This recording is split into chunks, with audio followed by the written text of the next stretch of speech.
आइए यीशु को पुकार उठे और कहें, पिता मेरे इस शरीर को शैतान को छूने ना देना। प्रभु मुझे अपने हाथों में ले ले और अपने राहों पर मुझे चला मेरे खुदा। आइए हमारे साथ मिल करके एक और बार इस कोरस को गाएं और प्रभु को सारी महिमा दें।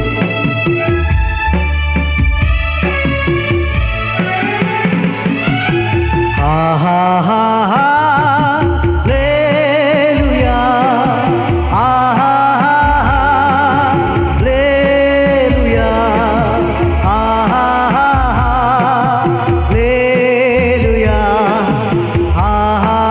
हा लेलुया, हा हा हा लेलुया, हा हा हा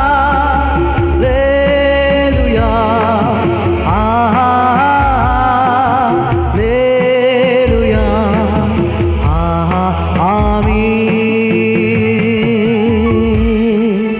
ये समय आपके छुटकारे का समय है, ये समय आपके चंगाई का समय है, ये समय वो समय है जब आप अपनी ज़िंदगी में, आपके परिवार में एक अद्भुत काम को प्रभु यीशु मसीह के द्वारा प्राप्त करने जा रहे हैं। परमेश्वर आपको बहुत आयत की आशीष दे। धन्यवाद।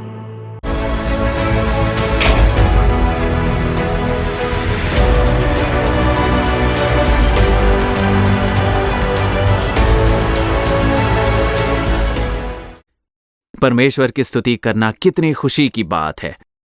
हमारे मुंह से जो कोई शब्द निकले उसे प्रभु पूरा करने वाले परमेश्वर हैं। प्रभु पर मैंने सारा बोझ रख दिया, वो मेरे लिए चमत्कार करेंगे, ऐसा जिस किसी ने घोषणा की, निश्चय ही परमेश्वर आपके विश्वास का आदर करेंगे और आज आपके जीवन में चमत्कार करके आपको खुशियों से भर रहे हैं। मैं विश्वास करता हूं गीत गाते समय ही परमेश्वर के सामर्थ्य ने आपको स्पर्श किया है, क्योंकि ये हमारी प्रार्थना वही होती है कि हे प्रभु, शुरुआत से लेकर इनके जीवन में चमत्कार हो जाए। हर एक क्षण चमत्कार चाहिए, गीतों के समय में भी चमत्कार चाहिए। कईयों के घरों में परमेश्वर का चमत्कार इस समय प्रत्यक्ष रूप से शुरू हो चुका है। उनकी करुणा, उनका प्रेम आपके ऊपर आना शुरू हो चुका है। उनका सामर्थ्य आपको स्पर्श कर रहा है। विश्वास के साथ अपनी चंगाई को प्राप्त कर लीजिए। हमारे परमेश्वर ने कहा है, मैं तो सब प्राणियों का परमेश्वर यहोवा हूं। क्या मेरे लिए कोई भी काम कठिन है?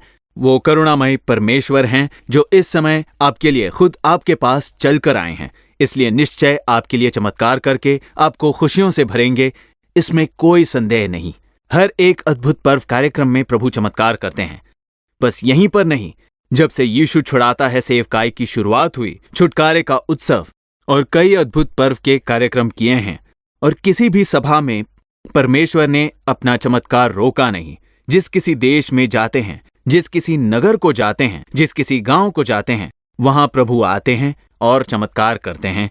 अपने बच्चों को वो गवाही के रूप में खड़ा करके अपने नाम की महिमा करते हैं। प्यारे परमेश्वर के लोगों, कितनी सारी गवाही हमारे आंखों से हम लोगों ने खुद देखी हैं। इसीलिए इतने निश्चय होकर हम कह सकते हैं, प्यारे परमेश्वर के लोगों, ऐसा कोई कार्य नहीं जो प्रभु से नहीं हो सकता।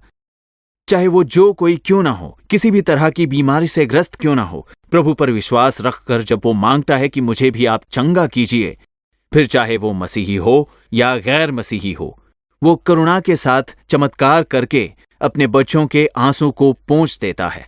आज इस कार्यक्रम को देख रहे आपके जीवन में भी चमत्कार करके प्रभु आपको खुश करेंगे। आपके विश्वास को बल देने के लिए 4 गवाहियों को मैं आपके सामने लाना चाहता हूं। 4 लोग हैं जो अपनी गवाही को आपके सामने लाना चाहते हैं। ध्यान से इन्हें आप सुनिए। इन गवाहियों के द्वारा प्रभु आपसे बातें करेंगे। तो यहाँ पर सबसे पहले हमारे बीच में एक बहन है। बहन, आपका नाम क्या है? मेरा नाम है विजिलिंसा। विजिलिंसा, हाँ। आप कहाँ से आई हो? कन्याकुमारी जिले से आई अच्छा, हूँ। कन्याकुमारी से आई हैं। तो क्या चमत्कार हुआ, जरा बताइए। 20 साल से मुझे बवासीर की समस्या थी। बवासीर थी? ओह। मेरा जीवन आंसुओं में बदल चुका था। कोई काम नहीं कर पाती थी, सिर्फ खून बहता रहता था। सुबह से लेकर काफी दर्द शुरू हो जाता था, कोई काम नहीं कर पाती थी, शरीर में काफी कमजोरी थी, कोई भी पसंदीदा चीज खा नहीं पाती थी। मुझे कुछ समझ नहीं आता था और उसी समय आओ प्रार्थना करे कार्यक्रम देखती थी मैं, लेकिन पूरे विश्वास के साथ यीशु से प्रार्थना नहीं करती। जुलाई महीने में अद्भुत पर्व कार्यक्रम में मैंने प्रार्थना की है, प्रभु मुझे पूर्ण क्या आपने छुटकारा डॉक्टर को दीजिए। दिखाया? हाँ, 3 अच्छा। साल से मेरा ऑपरेशन भी हुआ पर बिल्कुल कम नहीं हुआ, फिर भी चंगाई नहीं बिल्कुल चंगाई नहीं। डॉक्टर ने भी कह दिया कि इसकी दूसरी दवाई नहीं, तो मेरी कुछ भी समझ में नहीं आ रहा था। मैं बस आंसुओं के साथ प्रार्थना करती थी कि हे प्रभु मुझे स्पर्श कीजिए। तब भाई ने कहा कि समस्या वाले स्थान पर हाथ रखकर प्रार्थना कीजिए, और मैं फिर तेल मलकर प्रार्थना कर रही थी। उस दिन से मेरा दर्द निकल गया और तो अब फिर 2 महीनों से कोई समस्या नहीं, पूरी नहीं, चंगाई मिल परिपूर्ण चुकी है। छुटकारा। चंगाई देने वाले प्रभु यीशु को कोटि कोटि धन्यवाद। देखिए, आंसुओं के साथ गवाही दे रही हैं। ये दुख के कारण आए हुए आंसू नहीं हैं, खुशी के आंसू हैं। 20 साल इन्होंने आंसू बहाए। ये कितना इलाज कराने के बाद भी 3 बार ऑपरेशन के बाद इन्हें चंगाई नहीं मिली। तो 2 महीने पहले अद्भुत पर्व कार्यक्रम में क्षण भर में प्रभु ने इन्हें चंगाई दी। तो इन्होंने क्या कार्य किया? प्रभु ने जो कहा उसका पालन किया। बीमारी के स्थान पर हाथ रखकर प्रार्थना करनी थी तो तेल लगाते हुए प्रार्थना की और अगले ही क्षण से परिपूर्ण चंगाई मिल गई। अब 2 महीने से कोई समस्या नहीं है और पूरी चंगाई के साथ इन्होंने गवाही देते हुए प्रभु की महिमा की है। प्यारे प्रभु के लोगों, चाहे समस्या कितनी पुरानी क्यों ना हो, कितनी भयंकर बीमारी क्यों ना हो, ऐसा कोई कार्य नहीं जो प्रभु नहीं कर सकते। परमेश्वर आज आपके लिए चमत्कार करेंगे। तो हमारे बीच एक और भाई है, बहुत ही एक युवा भाई हैं हमारे बीच। आपका नाम बताइए भाई। मेरा नाम है मैरियो नित्यन। मैरियो नित्यन। अच्छा, और मैं आया हूँ कहाँ से आए हैं आप? कन्याकुमारी के मारतांडम से आया हूँ। मारतांडम से आए हो। तो परमेश्वर ने क्या चमत्कार किया? जब मेरी 10th की एग्जाम चल रही थी तब मेरे पिताजी की मौत हो गई। ओह, और फिर 11th स्टैंडर्ड में कुछ गलत संगति के कारण मुझे शराब की आदत लग गई। दरअसल आदत नहीं, पर शराब पीने लग गया, जिसके कारण समस्या हुई। घर में कुछ समस्याओं के कारण मैं डिप्रेशन में चला गया था और 12th के एग्ज़ाम में कम मार्क्स मिल गए थे मुझे। पर पिताजी की इच्छा के अनुसार मैंने मैकेनिकल इंजीनियरिंग की, पर उसमें भी डिप्रेशन के कारण मैं कंसंट्रेशन नहीं कर पाया। पढ़ाई में बिल्कुल कंसंट्रेशन नहीं रहा, जिसके कारण एग्ज़ाम में काफ़ी अरियर्स पड़ गए थे मेरे। और प्रोफेसर लोगों ने भी कह दिया कि तेरा पढ़कर फ़ायदा नहीं। अच्छा। उन्होंने कहा कि कोई दूसरा स्ट्रीम ट्राई कर लो। उसके बाद समर्पण के साथ मैंने प्रभु के आगे प्रार्थना करने का निर्णय लिया। तब मैं प्रार्थना का कार्यक्रम तो देखता नहीं था, परंतु प्रार्थना में जुड़े लोग काफ़ी मुझसे कहते थे। मेरा पार्श्वभूमि दरअसल कैथोलिक है। और फिर कोरोना के समय मैं घर लौट आया और उसी दौरान आओ प्रार्थना करे कार्यक्रम देखने लगा। और फिर करीब 2 साल मैं वो कार्यक्रम से जुड़ा रहा, जिसने मुझे बहुत ही स्पर्श किया था। जो बात जिसने मुझे स्पर्श किया वो है कि जब भाई ने कहा कि अपने पाप को छोड़कर, जैसे अपने पाप के कार्य जैसे झूठ, अहंकार और बाकी सारे पाप को छोड़ देना और फिर समर्पण करोगे तो जो चाहोगे वो प्रभु तुम्हें अवश्य देंगे। तो उनकी बातों में मुझे विश्वास था। तो छोड़ दिया आप? हाँ, पर धीरे धीरे मैंने कोशिश की। मैंने बहुत कोशिश की उसे छोड़ने की। जैसे मैं अपने दोस्तों से दूर रहता जिन्होंने मुझे शराब की लत लगा दी थी। तो ऐसे में जितना कंट्रोल कर पाता था उतना मैक्सिमम मैं कंट्रोल करता, प्रार्थना करता। उसके बाद मेरे सारे अरियर्स क्लियर हो गए और फिर पढ़ाई में भी मुझे एक नया इंटरेस्ट आ गया था। फिर मैंने एक एग्ज़ाम दिया जिसमें मुझे कहा गया कि तुम्हारे पहले ही काफ़ी अरियर्स थे, तो ये एग्ज़ाम तुम्हारा क्लियर होना बहुत मुश्किल होगा। लेकिन प्रभु ने उस एग्ज़ाम में भी मुझे पास करवा दिया। उसमें फर्स्ट अटेम्प्ट में पास हो गया। तब काफ़ी अच्छा। लोगों ने मुझसे पूछा, अरे तू कैसे पास हो गया? उसके लिए परमेश्वर का कोटि कोटि धन्यवाद। और अब नौकरी की प्रतीक्षा में हो? नौकरी की प्रतीक्षा में हूँ। आमीन। देखा आप लोगों ने, प्रभु ने एक चमत्कारिक गवाही के रूप में खड़ा किया है। आपने बताया कि 18 एरियर्स थे, तो उनमें से कैसे पास हुए? पहले ही अटेम्प्ट में? पहले अटेम्प्ट में मैंने 15 एरियर्स क्लियर किए। अच्छा, एक ही बार में 15 एरियर्स? हाँ, सिर्फ मैथ्स बचा था। और अच्छा। उस समय भी काफ़ी दोस्तों ने कहा कि मैथ्स बहुत ही कठिन है। तो ऐसा था कि मुझे मैथ्स बिल्कुल भी समझ नहीं आता था। बस 2 लेसन पढ़कर गया। लेकिन जाने से पहले 1 घंटे मैंने प्रभु से प्रार्थना की। लेकिन कुछ ऐसा हुआ कि जब मैं वो एग्ज़ाम लिखने गया तब मैंने जो पढ़ा था वही उस एग्ज़ाम में पूछा गया था और ऐसे ही मैं उसमें भी पास हो गया। आप सारे विषयों में पास हो गए। प्रभु ने बड़ा विजय दिया है। बिल्कुल। हालेलुया।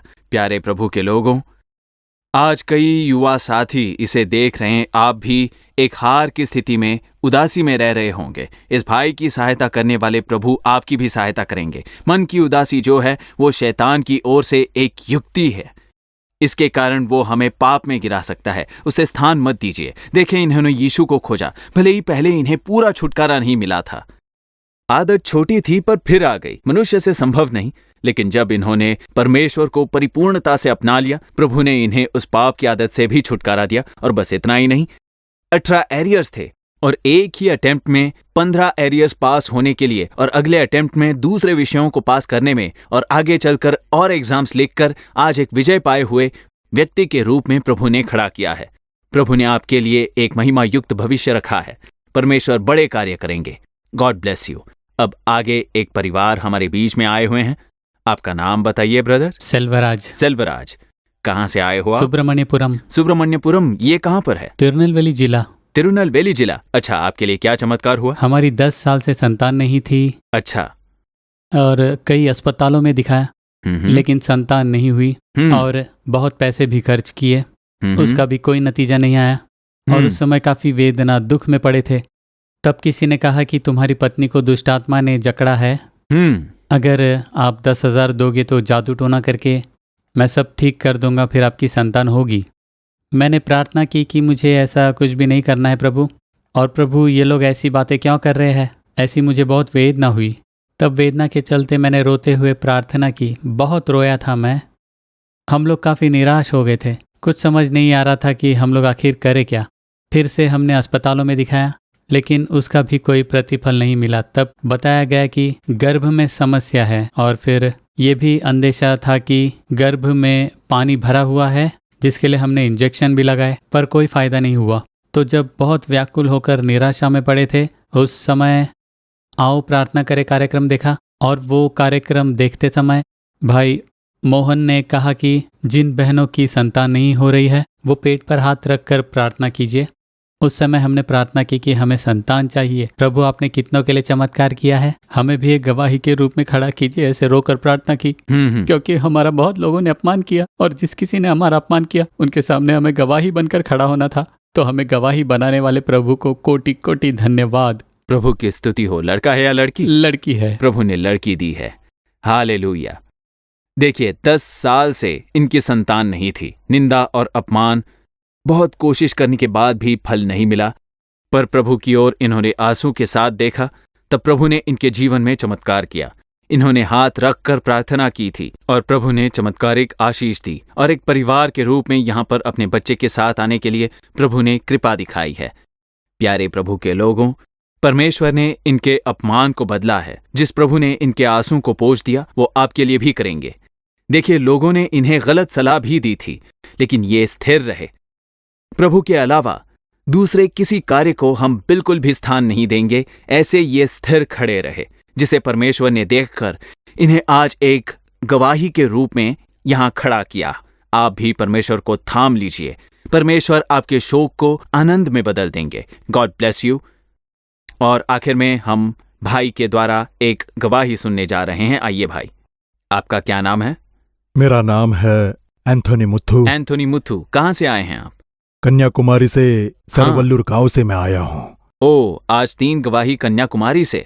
तो आपकी क्या समस्या थी और क्या हुआ आपके साथ? अब देखिए, लगभग 3 साल के पहले जब मैं बस नींद से उठा ही था, तब मेरी दाहिने हाथ के 3 उंगलियों में बिल्कुल जान नहीं थी। अचानक मुझे ऐसा लगा जैसे वो उंगलियां मर चुकी है। मैंने उस समय काफी कोशिश करके देख ली, लेकिन वो सुन पड़ी थी। अच्छा। तब से मैं बहुत वेदना में था। इन 3 उंगलियों से मैं कुछ भी नहीं कर पाता था। और इस तरह कुछ दिन बीत गए। तब मैंने एक बार एक आयुर्वेदिक दवाई लेने के लिए भी एक डॉक्टर के पास गया। एक MRI स्कैन भी कराया। तब उन्होंने बताया कि आपकी जो रीढ़ की हड्डी है, तब 4 हड्डियां एक साथ जुड़ चुकी है और 3 हड्डियां दूर दूर है। तेल मलते रहिए, आप ठीक हो जाएंगे, ऐसा उन्होंने कहा। और फिर मैंने वैसा भी किया, परमेश्वर पर विश्वास रखा। तब थोड़ा थोड़ा करके मैं स्वस्थ होने लग गया। दाहिने हाथ से तब तक मैं कुछ खा नहीं पाता था, कोई भी काम नहीं कर पाता था। मैं टीवी पर आपके कार्यक्रम देखता था। विश्वास के साथ जब मैं प्रभु के आगे प्रार्थना करता था, उस समय एक और नई समस्या आ गई।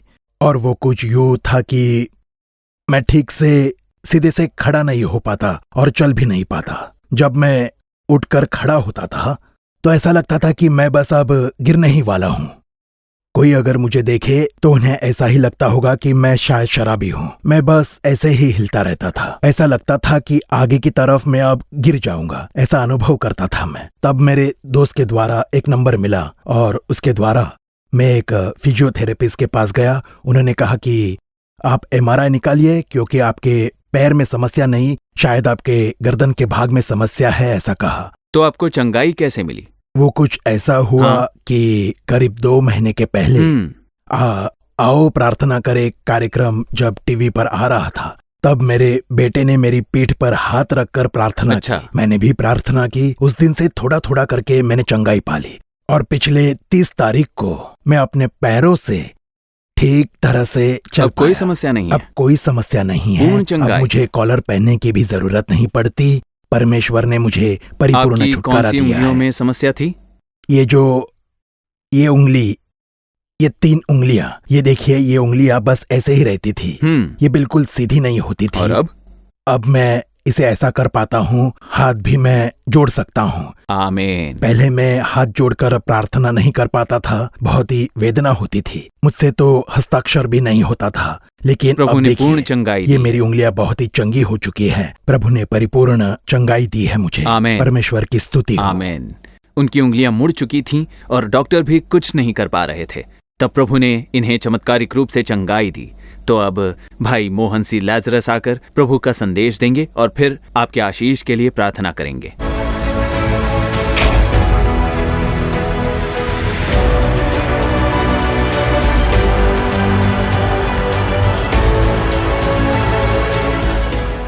मेरे प्रियजनों, प्रभु और उद्धारकर्ता यीशु मसीह के महान नाम में आप सभी को मेरा प्यार भरा अभिवादन। इस अद्भुत पर्व कार्यक्रम से जुड़े हुए हर एक प्रभु के बच्चों का मैं आज इस प्रार्थना समय में प्रेम से स्वागत करता हूं। परमेश्वर ने आपके जीवन में एक चमत्कार करने के लिए ही इस अद्भुत पर्व कार्यक्रम का आयोजन किया है। आज आपके जीवन में एक अद्भुत कार्य होने जा रहा है। हमारे इस कार्यक्रम का प्रसारण होने वाले इस चैनल के द्वारा लाखों लोग अपने परिवार समेत इस कार्यक्रम में इस सोच के साथ सहभागी हुए हैं कि परमेश्वर मेरे लिए भी अवश्य चमत्कार करेंगे। भारत के कई राज्यों में कई परमेश्वर के बच्चे इस अद्भुत पर्व कार्यक्रम से जुड़े हुए हैं। क्या आप जानते हो कि परमेश्वर ने इस अद्भुत पर्व कार्यक्रम में आपको क्यों जोड़ा? क्योंकि यीशु आपसे बहुत प्रेम करते हैं, आपके परिवार से वो बहुत प्रेम करते हैं। ऐसा कोई तो कार्य है जो आपके अंदर निरंतर बाधा पहुंचा रहा है, आपको दुख पहुंचाने वाला एक कार्य, उदासी लेकर आने वाला एक कार्य, मन में वेदना लेकर आने वाला एक कार्य।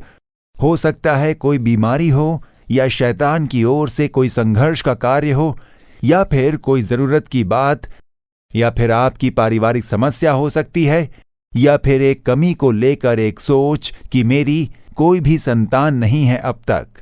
कोई एक कार्य को लेकर आपका मन प्रभावित हुआ है। आप एक परिपूर्ण आनंद का अनुभव नहीं कर पा रहे हो। एक कार्य लगातार आपके अंदर दुख पहुंचा रहा है। प्रभु यीशु चमत्कार क्यों करते हैं? आपके शोक को आनंद में बदल देने के लिए। आज ऐसा कौन सा कार्य है जो आपके मन को दुख से भर रहा है? चाहे वो कोई भी कार्य हो, यीशु चमत्कार करेंगे। आज जिन गवाहियों को आप लोगों ने सुना, तो उन लोगों ने उनके अपने जीवन में हुए चमत्कारों के बारे में बताया।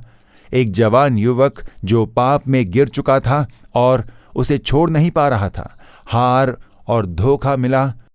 यीशु ने उसके जीवन में एक चमत्कार किया, उसे छुटकारा दिया और उसे विजय दिया और एक गवाह के रूप में खड़ा किया। 10 साल से संतान नहीं थी, कितने अस्पतालों में दिखाया, हर जगह से बस निराशा। जब यीशु के आगे आंसू बहाए, परमेश्वर ने उनके आंसुओं को खुशी में बदल दिया और एक बच्चा देकर आशीष दिया है। अचानक से एक बीमारी, अचानक से एक प्रभाव, शरीर में कमजोरी आ गई है।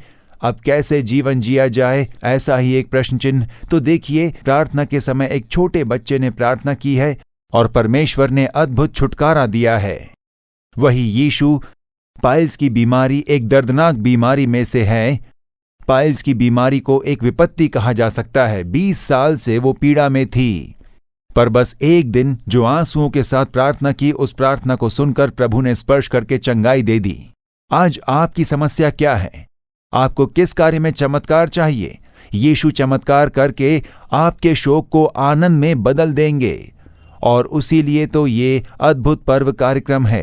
ये चमत्कार करने वाला प्रभु कौन है? संदेश देने वाले मोहन लाजरस हैं क्या, या प्रार्थना करने वाले मोहन लाजरस? नहीं, मैं तो बस आप लोगों की तरह ही एक साधारण मनुष्य हूं। चमत्कार करने वाले प्रभु के बारे में मैं आपको बताता हूं। उनके पास से अपना चमत्कार कैसे प्राप्त करें, इसके बारे में ही मैं आपको बता सकता हूं, और वो भी इस बाइबल के द्वारा मैं आपको बता सकता हूं।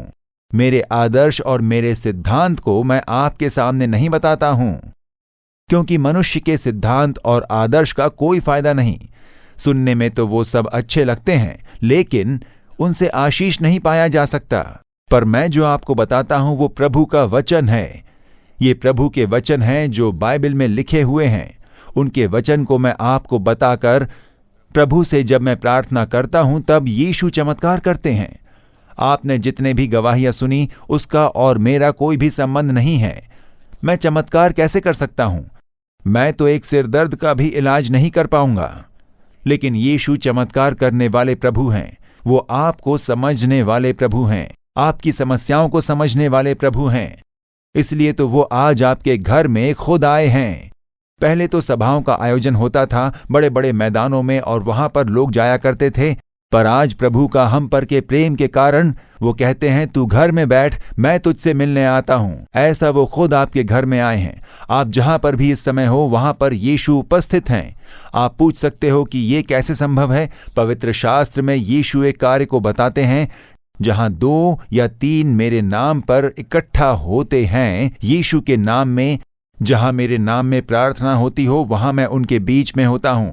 तो जब यीशु के नाम में आप इस समय जब टीवी के सामने या अपने मोबाइल के आगे बैठकर आप ये कार्यक्रम देख रहे हो, यीशु के नाम के बारे में जैसे जैसे आप सुन रहे हो, उनकी उपस्थिति आपके घर में भर रही है। वो सिर्फ मसीही लोगों के परमेश्वर नहीं हैं। कई लोग गलत सोचते हैं, अगर यीशु हैं तो वो मसीही लोगों के प्रभु हैं। वो सारे विश्व के परमेश्वर हैं, और सभी के लिए वो एक समान प्रभु हैं। जो कोई उन्हें यीशु का नाम लेकर पुकारते हैं, वो किस धर्म के हैं, किस भाषा के हैं, उससे यीशु का कोई लेना देना नहीं। वो हर एक के परमेश्वर हैं। वो आपको ढूंढकर आपके घर में आए हैं। आज आपके लिए एक चमत्कार होने जा रहा है, इसलिए बहुत ही ध्यान देकर इस समय आपको उन बातों को सुनना है जो मैं आपको बता रहा हूं। प्रभु के वचन से कुछ बातों को मैं बताकर फिर हम प्रार्थना करेंगे। आप जब प्रार्थना करोगे तब प्रभु यीशु के चमत्कारों को आप पा लोगे। कारण ये है कि उन्होंने क्रूस पर हमारे लिए अपनी जान दी है। अपना आखिरी कतरा लहू तक उन्होंने बहा दिया, हमें पाप से और शाप से छुटकारा देने के लिए, हमें बीमारियों से छुड़ाने के लिए हाथों पर उन्होंने कील को सहा। हमारे जीवन में चमत्कार होने के लिए अपने शरीर को उन्होंने कलवरी के क्रूस पर त्याग दिया, और उनके पवित्र लहू का वो सामर्थ्य हमें हर एक पाप, शाप और बीमारियों से पूरी तरह से छुटकारा देता है। अब हम एक छोटा सा गीत गाने जा रहे हैं। शक्ति है, शक्ति है, अद्भुत शक्ति है। प्रभु यीशु के लहू में शक्ति है। हम ये गीत हर एक अद्भुत पर्व में गाते हैं, आप भी जानते होंगे। तो हमारे साथ आप लोग भी मिलकर ये गीत गाइए, शक्ति है, शक्ति है, अद्भुत शक्ति है। उस गीत को हम हिंदी और अंग्रेजी में गाने जा रहे हैं। उसके बाद प्रभु के वचन पर ध्यान करेंगे और फिर उसके बाद प्रार्थना करेंगे। अब गीत गाते हैं।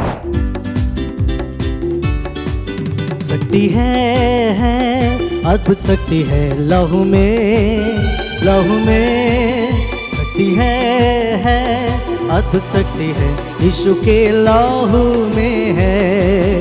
शक्ति है, अद्भुत शक्ति है लहू में, लहू में शक्ति है, अद्भुत शक्ति है यीशु के लहू में है।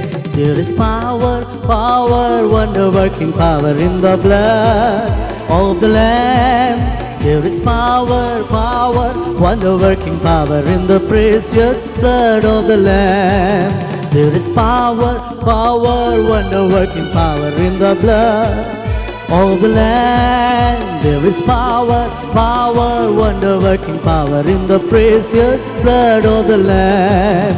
शक्ति है अद्भुत शक्ति है लहू में शक्ति है अद्भुत शक्ति है यीशु के लहू में है शक्ति है अद्भुत शक्ति है लहू में शक्ति है अद्भुत शक्ति है यीशु के लहू में है। हे पिता, तेरे इन प्यारे बच्चों के लिए तेरे चेहरे की ओर देख रहे हैं। ये तेरे सभी बच्चे तुझे खोजते हुए बेताबी से चमत्कार का इंतजार कर रहे हैं। मनुष्य कैसे चमत्कार कर पाएगा? आप ही तो चमत्कार करने वाले परमेश्वर हो। आप ही के लिए ये बच्चे इंतजार कर रहे हैं। क्या आज के दिन में प्रभु यीशु मेरे जीवन में चमत्कार नहीं करेंगे? क्या ये बीमारी की परिस्थिति नहीं बदलेगी? क्या मेरे दुख दूर नहीं होंगे? क्या हमारे आंसू नहीं पोंछे जाएंगे? ऐसा कहते हुए बोझ के साथ आपकी उपस्थिति में इंतजार कर रहे हैं इन बच्चों के लिए कलवरी के क्रूस पर आपने जान दी, उसे स्मरण कीजिए। जो लहू बहाया उसे स्मरण कीजिए। इनके साथ बातें कीजिए। अपने वचनों द्वारा इनसे मिलिए और अद्भुत चंगाई देकर उन्हें आनंद से भरिए। आप बातें करें, हम सुनते हैं। प्रभु यीशु मसीह के नाम में प्रार्थना करते हैं पिता, आमीन आमीन। अब मैं पवित्र शास्त्र में से एक भाग को पढ़कर आपको समझाने जा रहा हूं और उसके बाद आपकी चंगाई, छुटकारा, आशीष और चमत्कार के लिए प्रार्थना करने जा रहे हैं। तो इस वचन को आपको पूरे ध्यान से सुनना होगा। जैसा मैंने आपको बताया कि मैं अपना सिद्धांत नहीं बता रहा हूं, अपना आदर्श नहीं बता रहा हूं, मैं आपके सामने प्रभु का वचन लेकर आ रहा हूं। ये पवित्र शास्त्र कई सारे सत्य घटनाओं पर आधारित है और उसमें से एक किस्से को जो दूसरे राजाओं की किताब में लिखा है, उसके अध्याय क्रमांक 20, जहां परमेश्वर द्वारा किए एक चमत्कार के बारे में है। एक व्यक्ति जो एक देश का राजा था, उसके लिए प्रभु ने जो चमत्कार किए हैं उसके बारे में लिखा गया है। तो उसी भाग में से कुछ कार्यों को आपको बताकर उसके बाद मैं प्रार्थना करने जा रहा हूं। अब आप लोग बेसब्री से इंतजार कर रहे हो कि प्रभु ने मेरे लिए क्या वचन रखा है। दूसरे राजाओं की किताब 20वें अध्याय और 5वें वचन में परमेश्वर उस राजा को एक बात कहते हैं, मैंने तेरी प्रार्थना सुनी और तेरे आंसू देखे हैं। देख, मैं तुझे चंगा करता हूं, ऐसा प्रभु कहते हैं। और आज यही बात परमेश्वर आपसे भी कहते हैं, मेरे बेटे, मेरी बेटी, मैंने तेरी प्रार्थना सुनी है, मैंने तेरे आंसू देखे हैं, मैं तुझे चंगा करता हूं। कोई एक बीमारी, कोई एक संकट, कोई एक वेदना, मन में चोट लगी है और निराशा है, दुखी अवस्था में हो क्या? जब तुम मेरी ओर प्रार्थना करोगे, मैं तुम्हारी प्रार्थना सुनूंगा। अगर मेरे आगे आंसू बहाओगे तो मैं तुम्हारे आंसू देखूंगा, मैं तुम्हें चंगा करूंगा, मैं तुम्हें छुटकारा दूंगा, मैं तुम्हारे शोक को आनंद में बदल दूंगा, मैं तुम्हारे लिए चमत्कार करूंगा, मैं सारी निंदाओं को बदल दूंगा, मैं आज से तुम्हारी सारी समस्याओं को दूर करके, चमत्कार करके तुम्हें आनंद से भरूंगा, ऐसा परमेश्वर आपसे कहते हैं।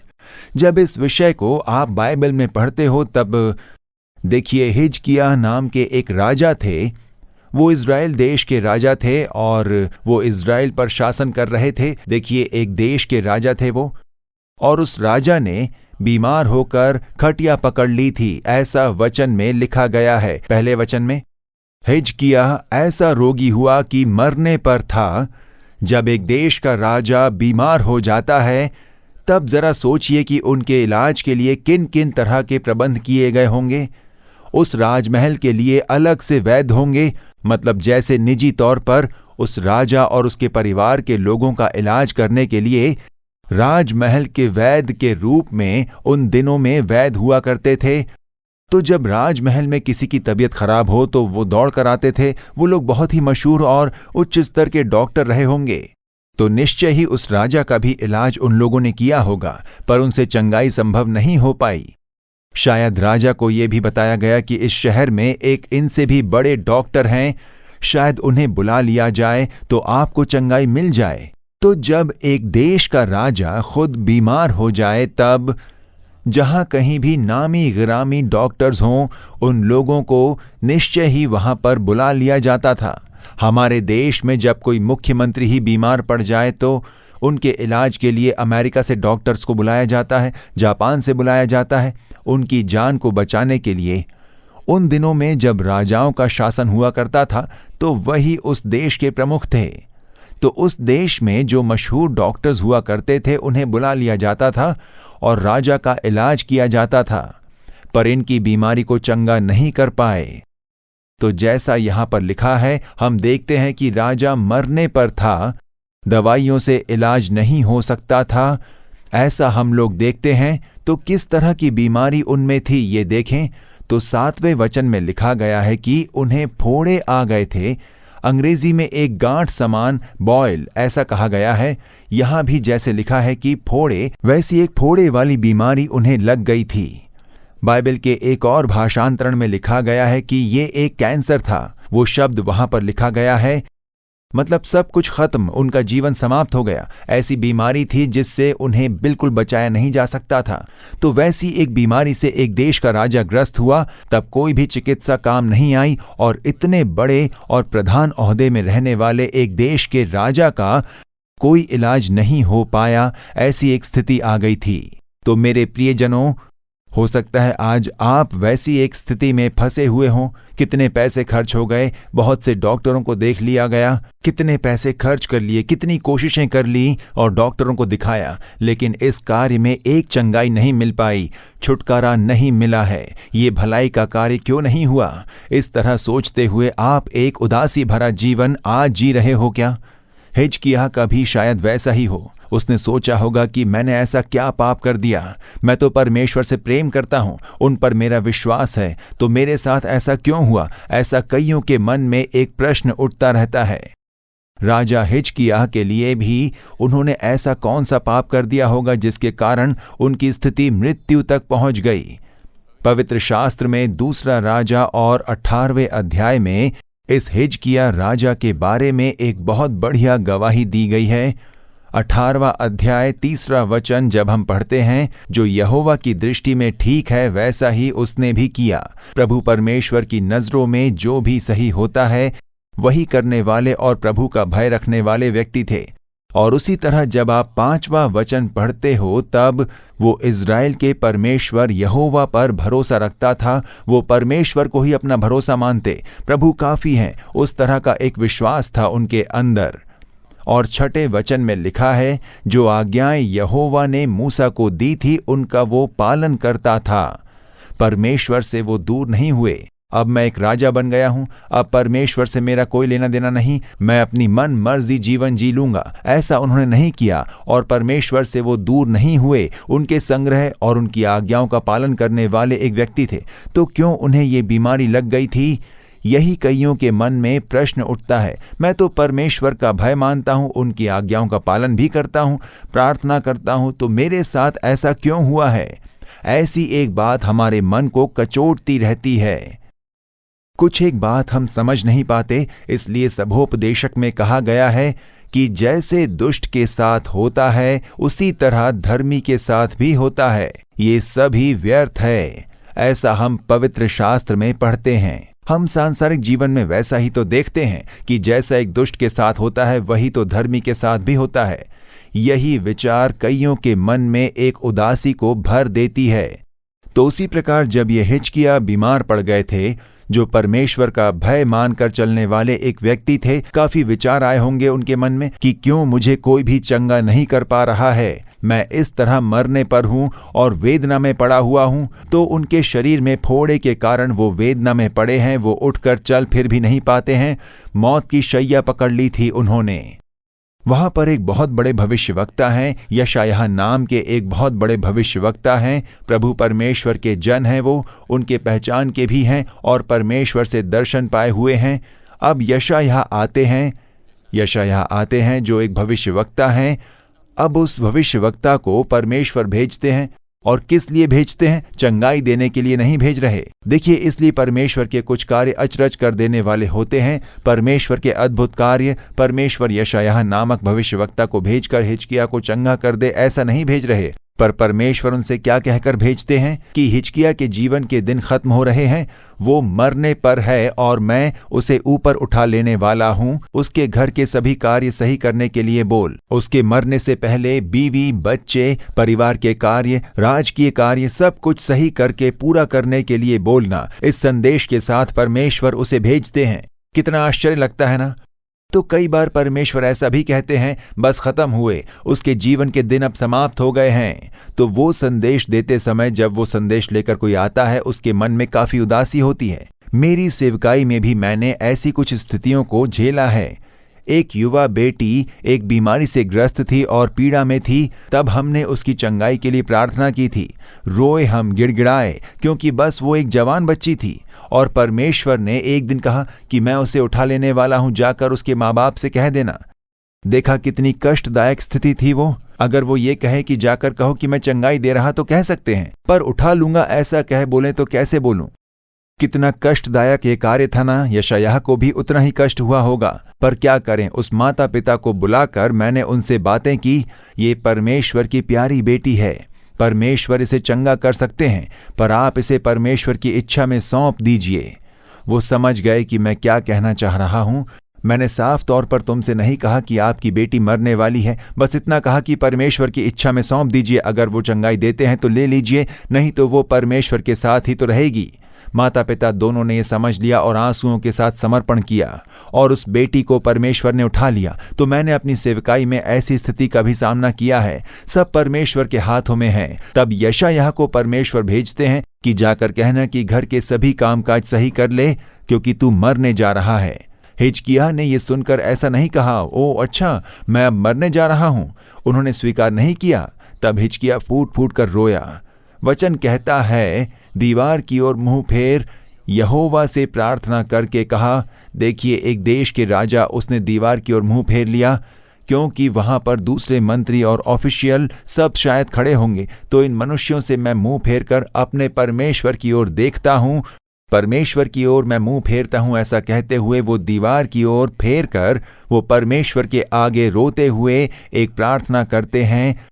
मेरे प्रिय जनों, वो आंसू भरी प्रार्थना ही एक बहुत बड़े बदलाव को लेकर आती है। परमेश्वर के आगे आंसू बहाकर जो प्रार्थना की गई, वो एक बड़े बदलाव को लेकर आती है। इसके बारे में हम इस पंक्ति में पढ़ सकते हैं। वो रोते हैं, वो बहुत रोए। एक देश के राजा हैं और अपना मुंह फेर कर वो परमेश्वर की ओर प्रार्थना करते हैं। बीमारी एक ऐसी चीज है जो किसी भी इंसान को तोड़ डालती है। एक बार मुझसे मिलने के लिए एक परिवार के लोग आए हुए थे। अपने पिताजी को भी वो साथ ले आए थे। जब उनके साथ बैठकर मैं बातचीत कर रहा था, तब पता चला कि उनके पिताजी के लिए प्रार्थना करने के लिए ही बच्चे ले आए थे। उनकी ज्यादा उम्र तो नहीं हुई होगी। तब जब मैंने उनके पिताजी से पूछा कि आखिर आपकी क्या समस्या है, तब वो बच्चे की तरह रोने लग गए, बिलख बिलख कर रोने लग गए। उनके बच्चे भी अपने पिताजी को बहुत ही उदासी के साथ देख रहे थे। वास्तव में मैं भी बड़ा दुखी हो गया था उन्हें इस तरह से रोता हुआ देखकर। उनके शरीर में एक बहुत भयानक बीमारी आ गई और उसे सोचकर वो रो रहे थे। इसलिए जैसे ही मैंने उनसे एक सवाल किया तो वो रोने लग गए, और उसके बाद ही उन लोगों ने मुझे बताया कि क्या बीमारी है। मैं उन्हें दिलासा देना चाह रहा था, और जब उनसे पूछा कि आप आखिर क्या करते हो, तो जानते हो वो कौन थे? एक मेडिकल कॉलेज में एक प्रोफेसर, डॉक्टरों को सिखाने वाले एक प्रोफेसर थे वो। अगर बीमारी आ जाए तो क्या करें, उसके बारे में वो सिखाने वाले प्रोफेसर थे। तो देखिए, उतने ऊंचे ओहदे पर रहने वाले एक ऐसे इंसान ही जो तरह तरह की नई नई बीमारियों की खोज करके, उसके लिए दवाइयों की खोज करके, उसकी ट्रीटमेंट्स कैसे किए जाएं, ये डॉक्टरों को सिखाकर डॉक्टरों को बनाने वाले एक स्थान पर थे। और जैसे ही उनके शरीर में एक बीमारी आ गई तो वो छोटे बच्चे की तरह रोने लग गए थे। बुरा प्रभाव, बीमारी के कारण कोई भी इंसान हो वो टूट जाता है। देश पर राज करने वाला, शासन करने वाला ही क्यों ना हो, या फिर साधारण सा एक मनुष्य हो, बीमारी जब शरीर पर हावी होती है तो मन पर उसका प्रभाव पड़ता है, मन को प्रभावित करता है। उसी वजह से तो आज आप बिल्कुल उदास हो कि मुझे ये कैंसर की बीमारी क्यों हो गई, क्यों ये अस्थमा की बीमारी से मैं ग्रस्त हूँ, पाइल्स की बीमारी में मैं इस तरह से वेदना को क्यों सहूं, ये असहनीय है। उस तरह की एक वेदना मन में लिए हुए आप इस वचन को सुन रहे हो क्या? एक देश के राजा रो रहे हैं।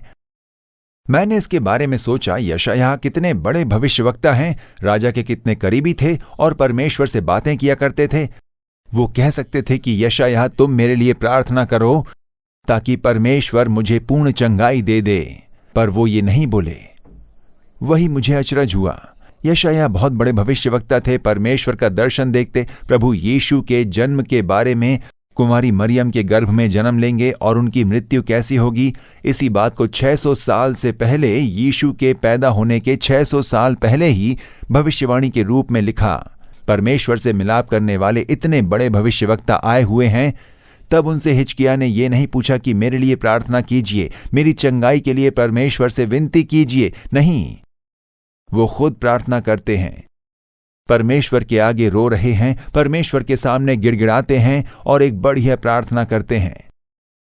उन आंसुओं के जवाब में ही परमेश्वर अद्भुत जवाब देते हुए कहते हैं, मैंने तेरी प्रार्थना सुनी हिजकिय्याह, मैंने तेरी प्रार्थना सुनी है और तेरे आंसू देखे हैं।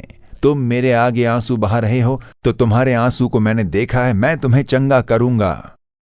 पर परमेश्वर ने तो भविष्यवाणी की थी कि तेरे जीवन के दिन समाप्त हो गए हैं, मैं तुझे अब उठाने वाला हूं, तू मरने पर है, मेरे राज्य में तू प्रवेश पाने वाला है, बस उतना ही। ऐसा एक भविष्यवक्ता के हाथों के हलवा भेजा था। वही परमेश्वर कहते हैं कि प्रार्थना करने के बाद मैंने तेरे आंसू देखे हैं हिजकिय्याह, तेरी प्रार्थना सुनी है, मैं तुम्हें चंगा करता हूं, ऐसा कहते हैं।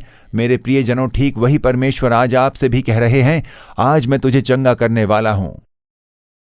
चेंगलपट्ट चेन्नई के समीप में जो जगह है चेंगलपट्ट, वहां की एक बहन ने एक बार उनके जीवन में हुए एक चमत्कार के बारे में हमें लिखा था। वो एक ऐसे परिवार से आती हैं जहां यीशु को नहीं जानते थे। तब हमारे कार्यक्रमों को देखकर, उनमें गवाहियों को देखकर उन्होंने सोचा ऐसे भी प्रभु हैं, हम तो नहीं जानते थे। ऐसा कहते हुए उन्होंने यीशु को अपना लिया।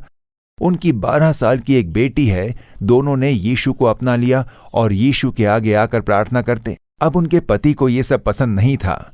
ये क्या तुमने इस तरह से यीशु को अपना लिया है, ये कोई धर्म परिवर्तन नहीं जी, सच्चे परमेश्वर को मैंने ढूंढ लिया है, कितनी खुशी की बात है। नहीं नहीं, बिल्कुल नहीं, ऐसा उनके पति अपनी जिद में अड़े हुए थे।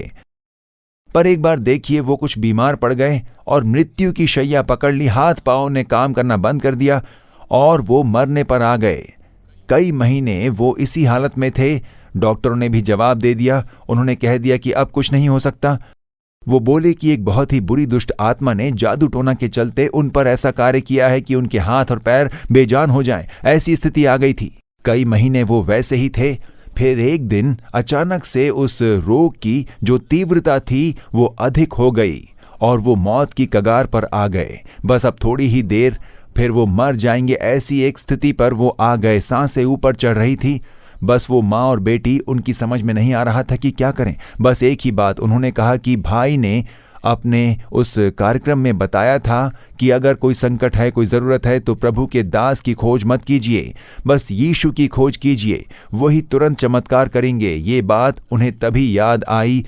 वो कहते हैं कि मैं और मेरी 12 साल की बेटी दोनों घुटनों पर आ गए। हम कुछ ज्यादा प्रार्थना तो नहीं जानते थे, पर जितना जानते थे तो हमने कहा यीशु आइए। वो छोटी बेटी बोलने लगी, आइए प्रभु, मेरे पिता को स्पर्श कीजिए, मेरे पिता को स्पर्श कीजिए, मेरे पिता मरने जा रहे हैं, मौत की बिस्तर पकड़ ली है, यीशु मेरे पिता को स्पर्श कीजिए, चंगाई दीजिए। ऐसी वो बेटी प्रार्थना करने लगी। वही तो प्रार्थना है जो आपके मन में आता है, आपकी जरूरतों के लिए, संकट से छुटकारे के लिए, उसे उसी तरह बताना ही तो प्रार्थना है। चुनिंदा शब्दों के साथ हर बात का स्मरण करते हुए प्रार्थना करना ये जरूरी बात नहीं है। जो मन में आ जाए, हे यीशु सहायता कीजिए, यीशु आइए, मेरे पिता को स्पर्श कीजिए, चंगाई दीजिए। वो बहन भी अपने पति के लिए आंसुओं के साथ प्रार्थना करने लगी। बस अगले ही क्षण यीशु ने उस घर में प्रवेश किया। उन दोनों की प्रार्थना को देखते ही, आंसू बहाकर की गई प्रार्थना को देखते ही उन्होंने उस घर में प्रवेश किया, जबकि वो व्यक्ति यीशु को नहीं मानता था। इसका तो मुझ पर भरोसा नहीं, मैं क्यों इसे चंगा करूं? ऐसा प्रभु ने बिल्कुल नहीं सोचा। पर ये बेटी, छोटी सी बेटी और उसकी माँ ने मुझ पर भरोसा किया है, मुझ पर विश्वास है, मेरा नाम लेकर पुकार रहे हैं। तुरंत ही प्रभु ने उस घर में प्रवेश किया।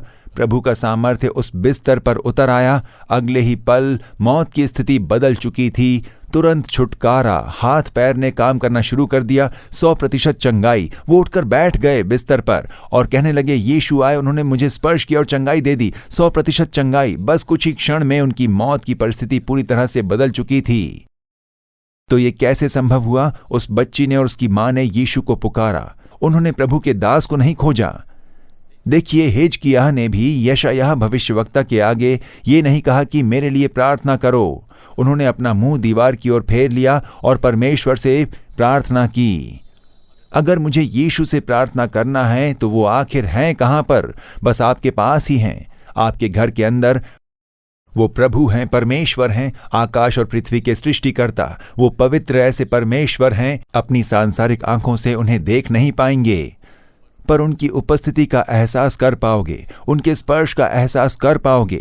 देखिए, जब वो छोटी बेटी और उसकी मां ने यीशु आए ये ऐसी प्रार्थना की, तब यीशु आए। उन्होंने अपनी सांसारिक आंखों से तो उन्हें नहीं देखा, लेकिन पति को यीशु के स्पर्श का एहसास हुआ, छुटकारे का एहसास हुआ। बंधन तोड़ दिए गए, तुरंत ही चंगाई पाकर उठकर खड़े हुए। और आज वही आपके जीवन में और परिवार में भी होने जा रहा है। आप बस प्रभु को पुकारिए। वो क्या कहते हैं? तेरी प्रार्थना मैंने सुनी है हिजकिय्याह, तेरी प्रार्थना, तेरे आंसुओं को मैंने देखा है, मैं तुम्हें चंगा करूंगा। ऐसा ही प्रभु आज आपको देखकर कहते हैं, आपको प्रार्थना करनी होगी, आपको आंसू बहाने होंगे। उनके पैरों पर आपकी प्रार्थनाओं का प्रभु उत्तर देंगे, आपको चंगा करेंगे, छुटकारा देंगे, एक चमत्कारिक बदलाव को ले आएंगे। यही हम देखते हैं हिजकिय्याह की इस प्रार्थना में। हिजकिय्याह की प्रार्थना सुनकर उन्होंने उत्तर दिया। उन्होंने ऐसी क्या प्रार्थना की होगी? चलिए उनकी प्रार्थना पर एक नजर डालते हैं। दूसरा राजाओं अध्याय क्रमांक 20 में वचन 2 और 3 में पढ़ता हूं। तब उसने दीवार की ओर मुंह फेर यहोवा से प्रार्थना करके कहा, उन्होंने किसी मनुष्य को नहीं देखा, प्रभु के दास को नहीं देखा, क्योंकि मुझे सिर्फ परमेश्वर की ओर देखना है। उन्होंने परमेश्वर की ओर मुंह किया और फिर उन्होंने एक बड़ी ही सरल सी प्रार्थना की, हे यहोवा, मैं विनती करता हूं, स्मरण कर कि मैं सच्चाई और खरे मन से अपने को तेरे सम्मुख जानकर चलता आया हूं, और जो तुझे अच्छा लगता है वही मैं करता आया हूं। तब हिजकिय्याह फूट फूट कर रोया। हिजकिय्याह फूट फूट कर रोया। एक राजा रो रो कर प्रार्थना कर रहा है, प्रभु के आगे आंसू बहाते हुए प्रार्थना कर रहा है। देखिए वो क्या प्रार्थना कर रहे हैं। 3 कार्य कहते हैं वो। सबसे पहले वो कहते हैं, परमेश्वर मैं आपके आगे सच्चाई से चला मैं। इतने धैर्य के साथ वो परमेश्वर के आगे कैसे प्रार्थना करते हैं? क्योंकि वो खराई के साथ चले, सच्चाई के साथ चले। वो ऐसी वो प्रार्थना करते हैं, मैं सच्चाई से रहा हूं। क्या आप ऐसा कह सकते हो कि मैं अपने जीवन में सच्चाई से चलता हूं, अपने सभी कार्यों में मैं बड़ा सच्चा हूं, मैं किसी को फंसाता नहीं हूं, मैं बहुत ही सच्चा हूं? अगर वैसे हो तो आप धैर्य के साथ प्रार्थना कर पाओगे। तो आप जरा सोच कर देखिए कि आप सच्चे हो। पवित्र शास्त्र में गिनती की किताब 12वां अध्याय 7वें वचन में मूसा नाम का एक भक्त है जिसे परमेश्वर का रूबरू दर्शन मिला था। उनके बारे में परमेश्वर खुद गवाही देते हैं कि मेरे सब घरानों में मूसा विश्वास योग्य है, इसलिए मैं अपना चेहरा उसे दिखाता हूं, मेरे स्वरूप को वो देखता है। ऐसा प्रभु कहते हैं, विश्वास योग्य कहकर परमेश्वर गवाही देते हैं। दानियल अध्याय 6 और 4 वचन में दानियल नाम के भविष्यवक्ता के बारे में लिखा गया है, परंतु वो विश्वास योग्य था और उसके काम में कोई भूल या दोष ना निकला, और वो ऐसा कोई अपराध या दोष ना पा सके। क्या उसके काम में हम कोई दोष निकाल सके? वो राजमहल में बड़े अधिकारी के रूप में कार्यरत है। दानियल जिम्मेदारी के ओहदे पर था। वो काफी लोग उससे ईर्ष्या करते। उसके साथ जो ऑफिसर्स हैं वो यही सोचते रहते कि ये दानियल को खत्म कर देना चाहिए, ये हमसे बहुत आगे निकल रहा है, प्रमोशन पा रहा है। तो उसे फंसाने की जब कोशिश कर रहे थे तो देखो जरा, वो देरी से तो काम पर नहीं आ रहा। 9 बजे की ड्यूटी के लिए वो तो 8:45 बजे ही आ जाता है। इतनी खराई से चलता है। 5:30 तक काम करना है, लेकिन वो तो 6 बजे तक काम करता है, उसके बाद ही तो अपने घर लौटता है। वो फंसा नहीं रहा था, बहुत ही सच्चा था वो। उसे जो भी कार्य दिए गए सारे ही कार्यों में वो बिल्कुल सच्चा बना रहा, कोई उस पर दोष नहीं लगा पाया। इसलिए तो जब सिंह के मांद में उसे डाल दिया गया तो परमेश्वर ने खुद आकर उसकी रक्षा की। उसकी प्रार्थना को सुनकर परमेश्वर ने उत्तर दिया और स्वर्गदूत को भेजा था। उस बात को बाइबल में लिखा गया है। इसलिए तो सच्चे मनुष्य को ही परिपूर्ण आशीष परमेश्वर की ओर से मिलती है। क्या आप सच्चे हो? सोच कर देखिए, क्या अपने परिवार में आप सच्चे हो? क्या एक पति अपनी पत्नी के प्रति सच्चा है? एक पत्नी क्या अपने पति के प्रति सच्ची है? क्या बच्चे अपने माता पिता के प्रति सच्चे हैं? झूठ बोलते हो ना? जिसने भरोसा किया उसी को धोखा देते हो ना? फिर परमेश्वर कैसे उत्तर देंगे? कैसे चमत्कार करेंगे? आपको एक सच्चा मनुष्य बनना है। प्रभु, मेरे धोखा देने की आदत को क्षमा कीजिए। धोखा देने की स्थिति से मैं जूझ रहा हूं, उसे क्षमा कीजिए। ऐसे परमेश्वर के प्रति समर्पण कीजिए। जो सच्चा है वही परमेश्वर के आगे धैर्य से प्रार्थना करके चमत्कार पा सकते हैं। जरा सोचकर देखिए, मत्ती अध्याय 25 और 21वें वचन में, अगर दास विश्वास योग्य है तो ही स्वर्ग पहुंच पाएगा। हे अच्छे और विश्वास योग्य दास, अपने स्वामी के आनंद में सहभागी हो। जो दास विश्वासघात करते हैं उनकी स्थिति बहुत ही दुखद होती है। तो अगर प्रभु का दास है तो भी उसे सच्चा होना चाहिए, ऐसा प्रभु का वचन कहता है। तो क्या अपने कार्य में हम सच्चे बने हुए हैं? ऑफिस में काम कर रहे हैं, 8 घंटे काम करने पर ही तो तनख्वाह मिलती है। कहीं कहीं पर 10 घंटे, किसी दुकान में तो 12-12 घंटे काम करना पड़ता है। अगर वो कार्य आप सच्चाई से करते हो तो आपको जो मिलने वाली तनख्वाह है वो आशीष के रूप में होगी। तो क्या आप सच्चाई से नौकरी करते हो? जो आमदनी मिल रही है उसके अनुसार? देखो, बहुत सारे लोग हैं जिन्हें सरकारी नौकरी चाहिए। सरकारी नौकरी, सरकारी नौकरी, सरकारी नौकरी के लिए ही प्रार्थना करने वाले बहुत सारे लोग हैं। उसमें सच्चाई से काम करने वाले लोग भी होते हैं। और कुछ लोग जो ये सोचते हैं कि अरे ये तो सरकारी नौकरी है, देर से आना, जल्दी से चले जाना, सिर्फ हस्ताक्षर करके अपने खुद के काम पर निकल जाते हैं, सिर्फ तनख्वाह लेने के लिए आते हैं। धोखा देने वाले। तो फिर ऐसा धोखा देने वालों के लिए यीशु कैसे चमत्कार करेंगे? क्योंकि यीशु विश्वास योग्य हैं। जो सच्चे हैं उनके लिए ही वो चमत्कार कर पाएंगे। आप अगर धोखा देकर तनख्वाह लेते हो तो प्रभु आपके लिए चमत्कार नहीं कर पाएंगे। अगर अपने परिवार में आप धोखेबाजी कर रहे हो तो प्रभु आपके लिए चमत्कार नहीं कर पाएंगे। नौकरी के स्थान पर धोखा देते हो तो परमेश्वर आपके लिए चमत्कार नहीं कर पाएंगे। धोखा देने वालों के लिए प्रभु चमत्कार नहीं कर पाएंगे। अगर अब तक आप लोग अपने जीवन में धोखेबाजी कर रहे हो तो अपना मन फिरा लेना चाहिए। आपके भरोसे ही तो ऑफिस में आपको कार्य दिया गया है। अपने ऑफिस से अगर आप एक पेंसिल भी घर ले आते हो तो उसका मतलब धोखा है। अपने ऑफिस से एक पेपर भी अगर आप घर लेकर जाते हो तो वो धोखेबाजी गिनी जाती है। सच्चे बने रहिए। एक सुई को लेकर भी आपको सच्चे बने रहना है कि ये मेरी नहीं, ऑफिस की है, ये सरकारी चीज है, मुझे अपने लिए नहीं रखना है। तो अगर आप सच्चे हो तभी प्रभु चमत्कार करेंगे। वही राजा कहते हैं, मैं सच्चा बना रहा, इसलिए तो धैर्य के साथ वो प्रार्थना कर सके। क्या हम सच्चे हैं? जो जिम्मेदारी हमें दी गई, क्या हम उसमें खरे हैं? हमारा जिन लोगों से मेल जोल है, क्या उनके साथ हम सच्चे बने रहते हैं? जरा सोच कर देखिए, कहीं तो कुछ गलत है। इसीलिए तो आपकी प्रार्थना का उत्तर नहीं पा रहे हो। इसीलिए तो आपके जीवन में चमत्कार नहीं हो रहा। सच्चे बने रहने के लिए आप समर्पण करते हो तो तुरंत ही प्रभु चमत्कार करेंगे। मैंने ये कार्य पहले भी आपसे बताया है, फिर से मैं आपको स्मरण दिलाता हूं। दूसरी बार कहने पर ही कई सारे लोगों को वो बात समझती है। मेरे एक बहुत अच्छे दोस्त थे, प्रभु के दास पास्टर यसन्ना। अब वो प्रभु के राज्य में प्रवेश कर चुके हैं। बहुत ही पवित्र प्रभु के जन थे। उन्होंने एक बात मुझे बताई। उन्हीं की सभा के एक विश्वासी जिनकी पत्नी बहुत बुरी तरह से बीमार हुई और मृत्यु के कगार पर थी, तब पास्टर से आकर कहा गया कि मेरी पत्नी बहुत बीमार है। डॉक्टरों ने भी अब जवाब दे दिया है, वो बहुत पीड़ा का सामना कर रही है। मैंने भी निरंतर प्रार्थना की है, परिवार के साथ प्रार्थना कर रहे हैं। मास्टर, आप भी हमारे घर पर आकर एक बार प्रार्थना कीजिए। ऐसा बोलते ही उन्होंने कहा, ठीक है, मैं आता हूं। और पास्टर फिर उनके घर पहुंचे। उनकी पत्नी बहुत ही दुखद अवस्था में पीड़ा के साथ लेटी हुई थी। विश्वासी है, उद्धार पाया हुआ है, अभिषेक को पाया हुआ है, दशमांश देते हैं और चर्च को भी नियमित आते हैं।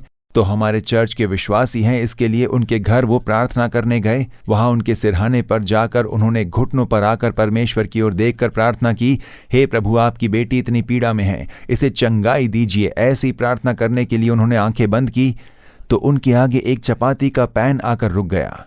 वो बहुत मज़ेदार तरीके से बताते थे, चपाती का पैन आ रहा है। ये क्या प्रार्थना कर रहे हैं तो चपाती का पैन दिख रहा है? ये तो बहुत अजीब लगता है ना।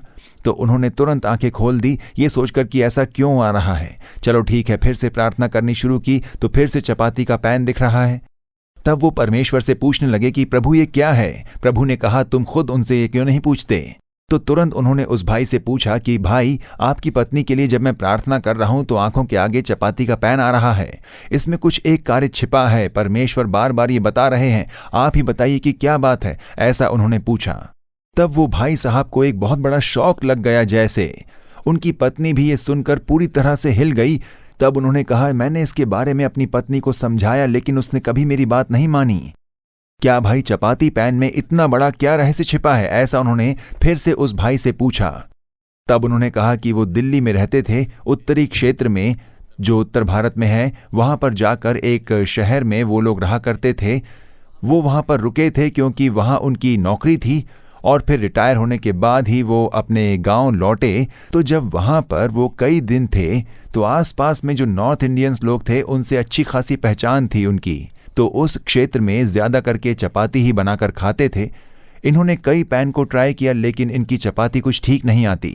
तो पड़ोस के एक घर से उन्होंने एक पैन मांगा कि मेरे चपाती पैन में चपाती ठीक से नहीं आ रही, तो ज़रा तुम अपनी चपाती का पैन दे दो, मैं जल्दी ही वो लौटाती हूँ। उसमें ज़्यादा मेहनत नहीं लगती थी, तेल की ज़रूरत नहीं, कुछ अलग सी थी वो, बहुत ही बढ़िया चपाती की पैन थी वो।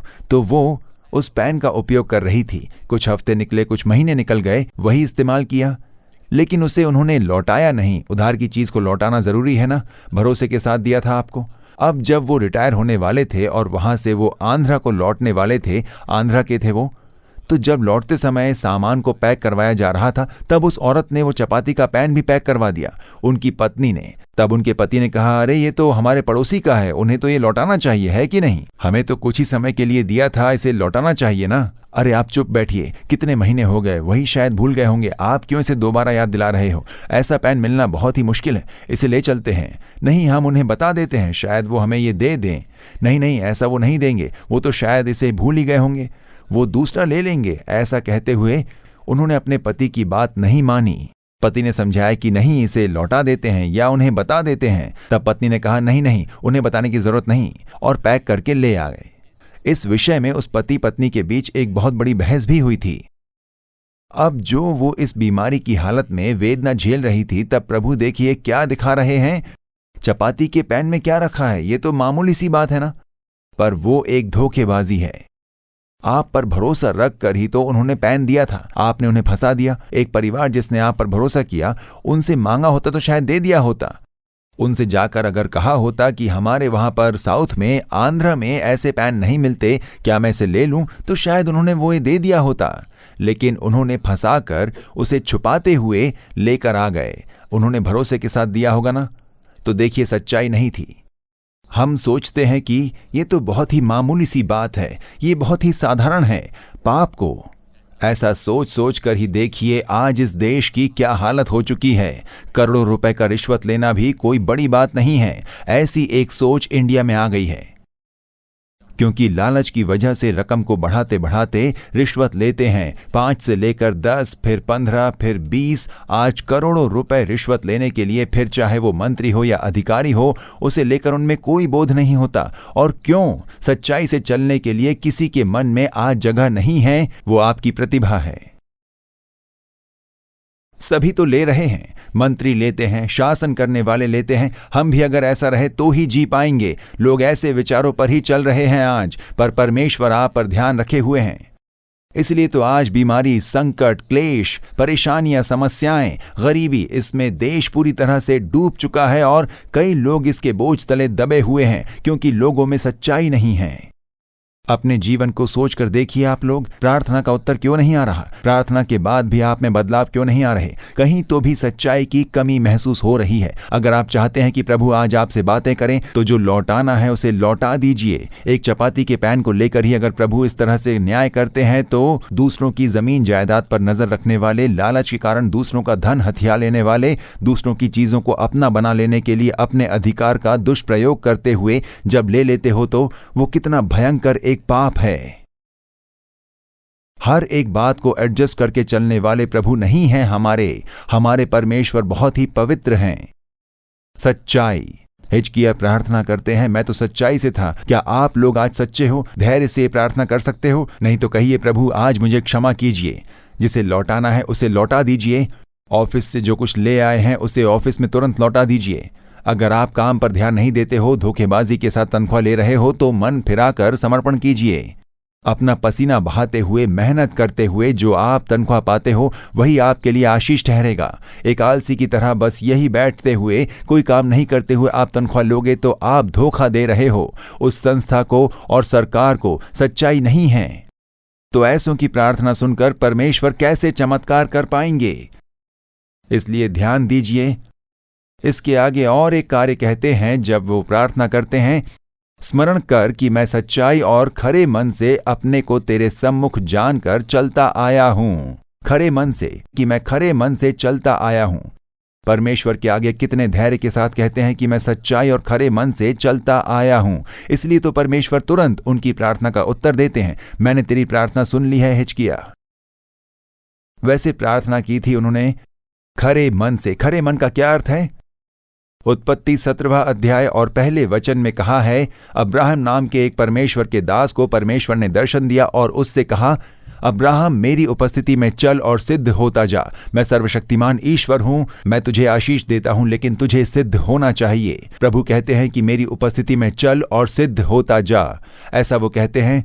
उसका क्या अर्थ है? बी ब्लेमलेस, निर्दोष होकर तू सिद्ध हो। एक निर्दोष जीवन तुझे जीना है। मेरी उपस्थिति में चल, मैं सर्वशक्तिमान ईश्वर हूं, इसलिए तुम्हें एक सिद्ध जीवन जीना होगा। खराई के साथ रहा तो मैं तेरी सहायता करूंगा। हिजकिय्याह ने भी एक बिल्कुल निर्दोष जीवन जिया है। कोई उनको देखकर ये नहीं कह सकता कि इन्होंने अन्याय किया है या गलत किया है या अपने ही लोगों का पक्ष लेते हैं या इन्होंने ऐसा वैसा कुछ गलत किया है। ऐसा कोई भी हिजकिय्याह पर उंगली नहीं उठा पाया। उस तरह से चलने वाले एक प्रभु के सच्चे सेवक थे। इसलिए तो वो धैर्य के साथ प्रार्थना करते हैं कि स्मरण कर कि मैं खरे मन से तेरे सामने चलता आया हूं।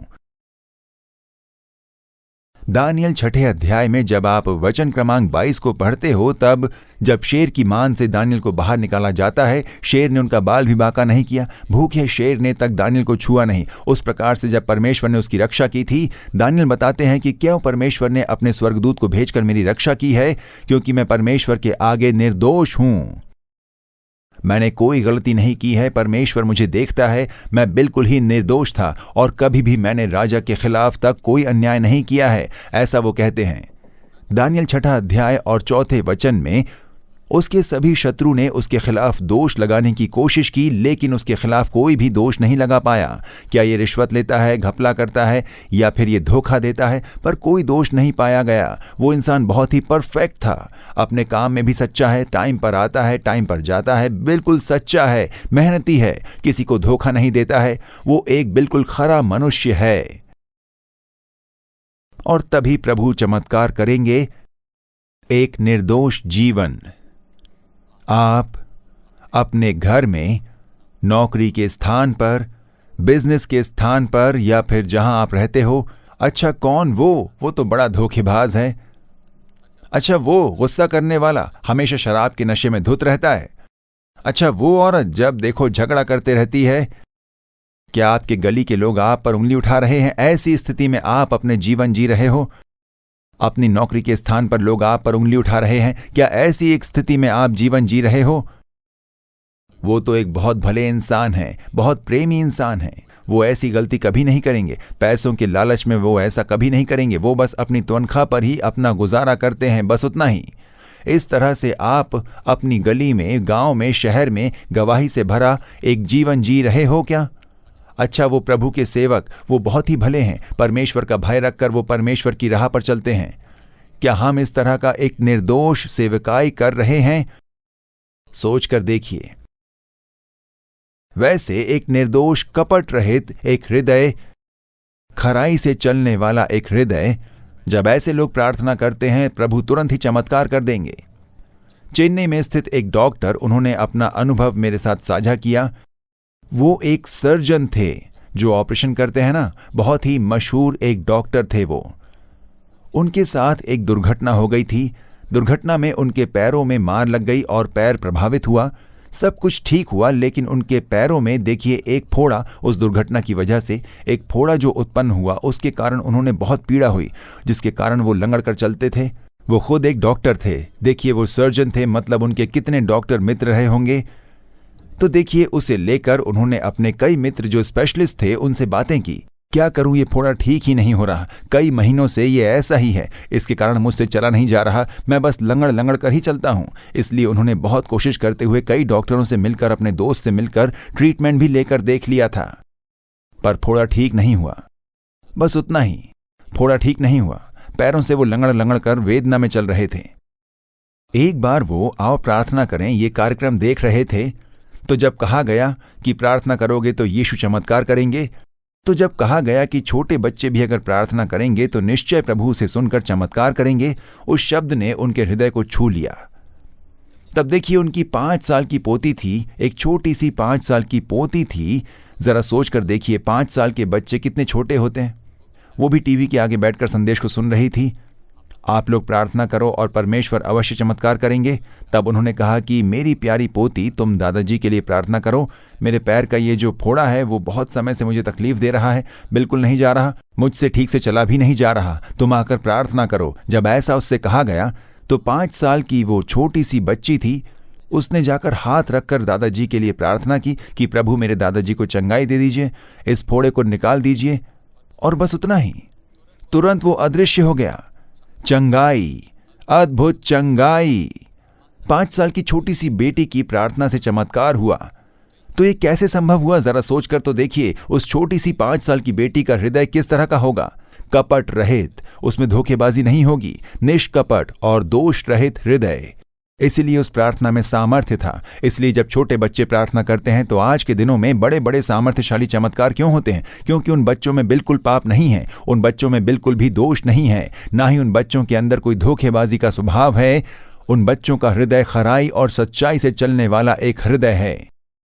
इसलिए तो उनकी प्रार्थना में इतना सामर्थ्य है। आज भी अपने घरों में अपने छोटे बच्चों को बुलाकर उनसे कहो कि विश्वास के साथ तुम प्रार्थना करो, मेरे लिए चमत्कार होगा। ऐसा कहकर तो देखिए, बच्चों की प्रार्थना से तुरंत ही चमत्कार होते हैं, क्योंकि उन बच्चों में कपट नहीं है, निष्पाप हैं वो, दोष नहीं है, धोखेबाजी नहीं, ऐसे कोई भी कार्य उन बच्चों में बिल्कुल भी नहीं होते हैं। हमारे अंदर ही ऐसे होते हैं, ऐसे पाप के स्वभाव जैसे जैसे हम बड़े होते हैं। इसलिए तो उनसे हमें मन फिराना है, ऐसी परमेश्वर की इच्छा है। आप जरा सोच कर देखिए कि क्या आप लोग बिल्कुल सच्चे हो, खराई से चलते हो? आप जरा सोच कर तो देखिए, सोच कर देखिए कि क्या आप एक निष्कपट जीवन जी रहे हो? आज के दिन परमेश्वर के आगे अपने आप को समर्पित कीजिए। मैं सच्चाई और खराई के साथ एक जीवन जीने के लिए अपने आप को समर्पित करता हूं। समर्पण के साथ आप प्रार्थना कीजिए, तुरंत चंगाई पाओगे, चमत्कार होगा और तुरंत ही छुटकारा मिल जाएगा। हम इनमें से कुछ भी नहीं देखते, बस चमत्कार चाहिए, चमत्कार चाहिए, इसी बात पर नजर रखते हैं। क्यों चमत्कार नहीं होते? किसी किसी के लिए होता है, किसी किसी के लिए नहीं होता है। ऐसा क्यों होता है? क्योंकि आप लोग जो प्रार्थना करते हैं, आपके हृदय को परमेश्वर देखते हैं। प्रार्थना करने वालों का मन कैसा है, उनका जीवन कैसा है, उसे देखकर ही चमत्कार करते हैं प्रभु। तो क्या पापियों की प्रार्थना प्रभु नहीं सुनेंगे? तो जान लीजिए, पापियों की प्रार्थना का उत्तर तभी मिलता है जब आप घोषणा करोगे कि मुझ पापी के ऊपर आप कृपा कीजिए, मेरे पाप को क्षमा कीजिए। मन फिराते हुए जब प्रार्थना करोगे, उस प्रार्थना का उत्तर मिलेगा। उसके बाद जब आप छुटकारे के लिए, चंगाई के लिए, आशीष के लिए प्रार्थना करोगे, तब वहां चमत्कार होंगे। एक तरफ आप पाप को रखते हो और दूसरी ओर आप लगातार अन्याय करते जाते हो, और दूसरी तरफ मुझे चंगाई दीजिए, कैंसर को बदलिए, मेरे लिए चमत्कार कीजिए कहोगे तो प्रभु कैसे उसका उत्तर देंगे? पहले पाप को छोड़कर आपको मन फिराना है। हिचकिया प्रार्थना करते हैं कि मैं सच्चाई और खरे मन से अपने आप को तेरे सम्मुख जानकर चलता आया हूं। धैर्य के साथ वो प्रभु से कहते हैं। क्या आप हाथ उठाकर कह सकते हो कि प्रभु मैं खराई से चलता हूं, मैं सच्चे मन से चलता हूं, मेरा जीवन निष्कपट और निष्पाप है? उस तरह का एक जीवन जीने के लिए मैं अपने आप को समर्पित करता हूं। जितना मुझसे हो पाएगा मैं अपने आप को पवित्रता, सच्चाई और खराई में चला करूंगा। ऐसे आप हाथ उठाकर समर्पण कर सकते हो क्या? तब आपके प्रार्थना का तुरंत उत्तर मिल पाएगा। आज समर्पण कीजिए।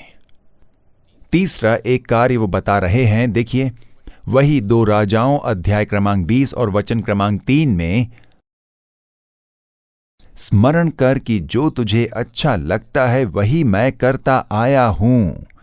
परमेश्वर से प्रार्थना करते हैं, मैं सच्चा था, खरे मन से था, और जो तुझे अच्छा लगता है वही मैं करता आया हूँ। प्रभु हम पर निगरानी रखे हुए हैं, प्रभु हम पर अपनी नज़र गड़ाए हुए हैं। कई लोगों को इसका बिल्कुल भी एहसास नहीं है। प्रभु मुझे देख रहे हैं, मुझ पर नज़र रखे हुए हैं, मेरे हृदय के बारे में वो जानते हैं। इस विषय को आप जान लीजिए। जो तुझे अच्छा लगता है वही मैं करता आया हूँ। मनुष्य की नज़रों में उसे जो अच्छा लगता है ऐसे अनेक कार्य परमेश्वर की नज़रों में घिनौना होता है। मनुष्य के आगे शायद आप एक भले व्यक्ति हो, पर आपके सृष्टिकर्ता परमेश्वर के आगे आप किस तरह के व्यक्ति हो? आपको शायद लगता हो कि आप जो कर रहे हो वो सही है, लेकिन परमेश्वर की नज़रों में वो कैसा कार्य है, उस पर ध्यान दीजिए। जो प्रभु को अच्छा लगता है, अगर वो करने के लिए अपने आप को समर्पित करें तो आपके प्रार्थना करते ही तुरंत आपके लिए चमत्कार होगा। ये प्रभु की ओर से आपके लिए वचन है। तो देखिए, ये जो राजा है हिजकिय्याह, राजा जब प्रार्थना करते हैं, जो तुझे अच्छा लगता है वही मैं करता आया हूँ, ऐसा वचन में लिखा गया है।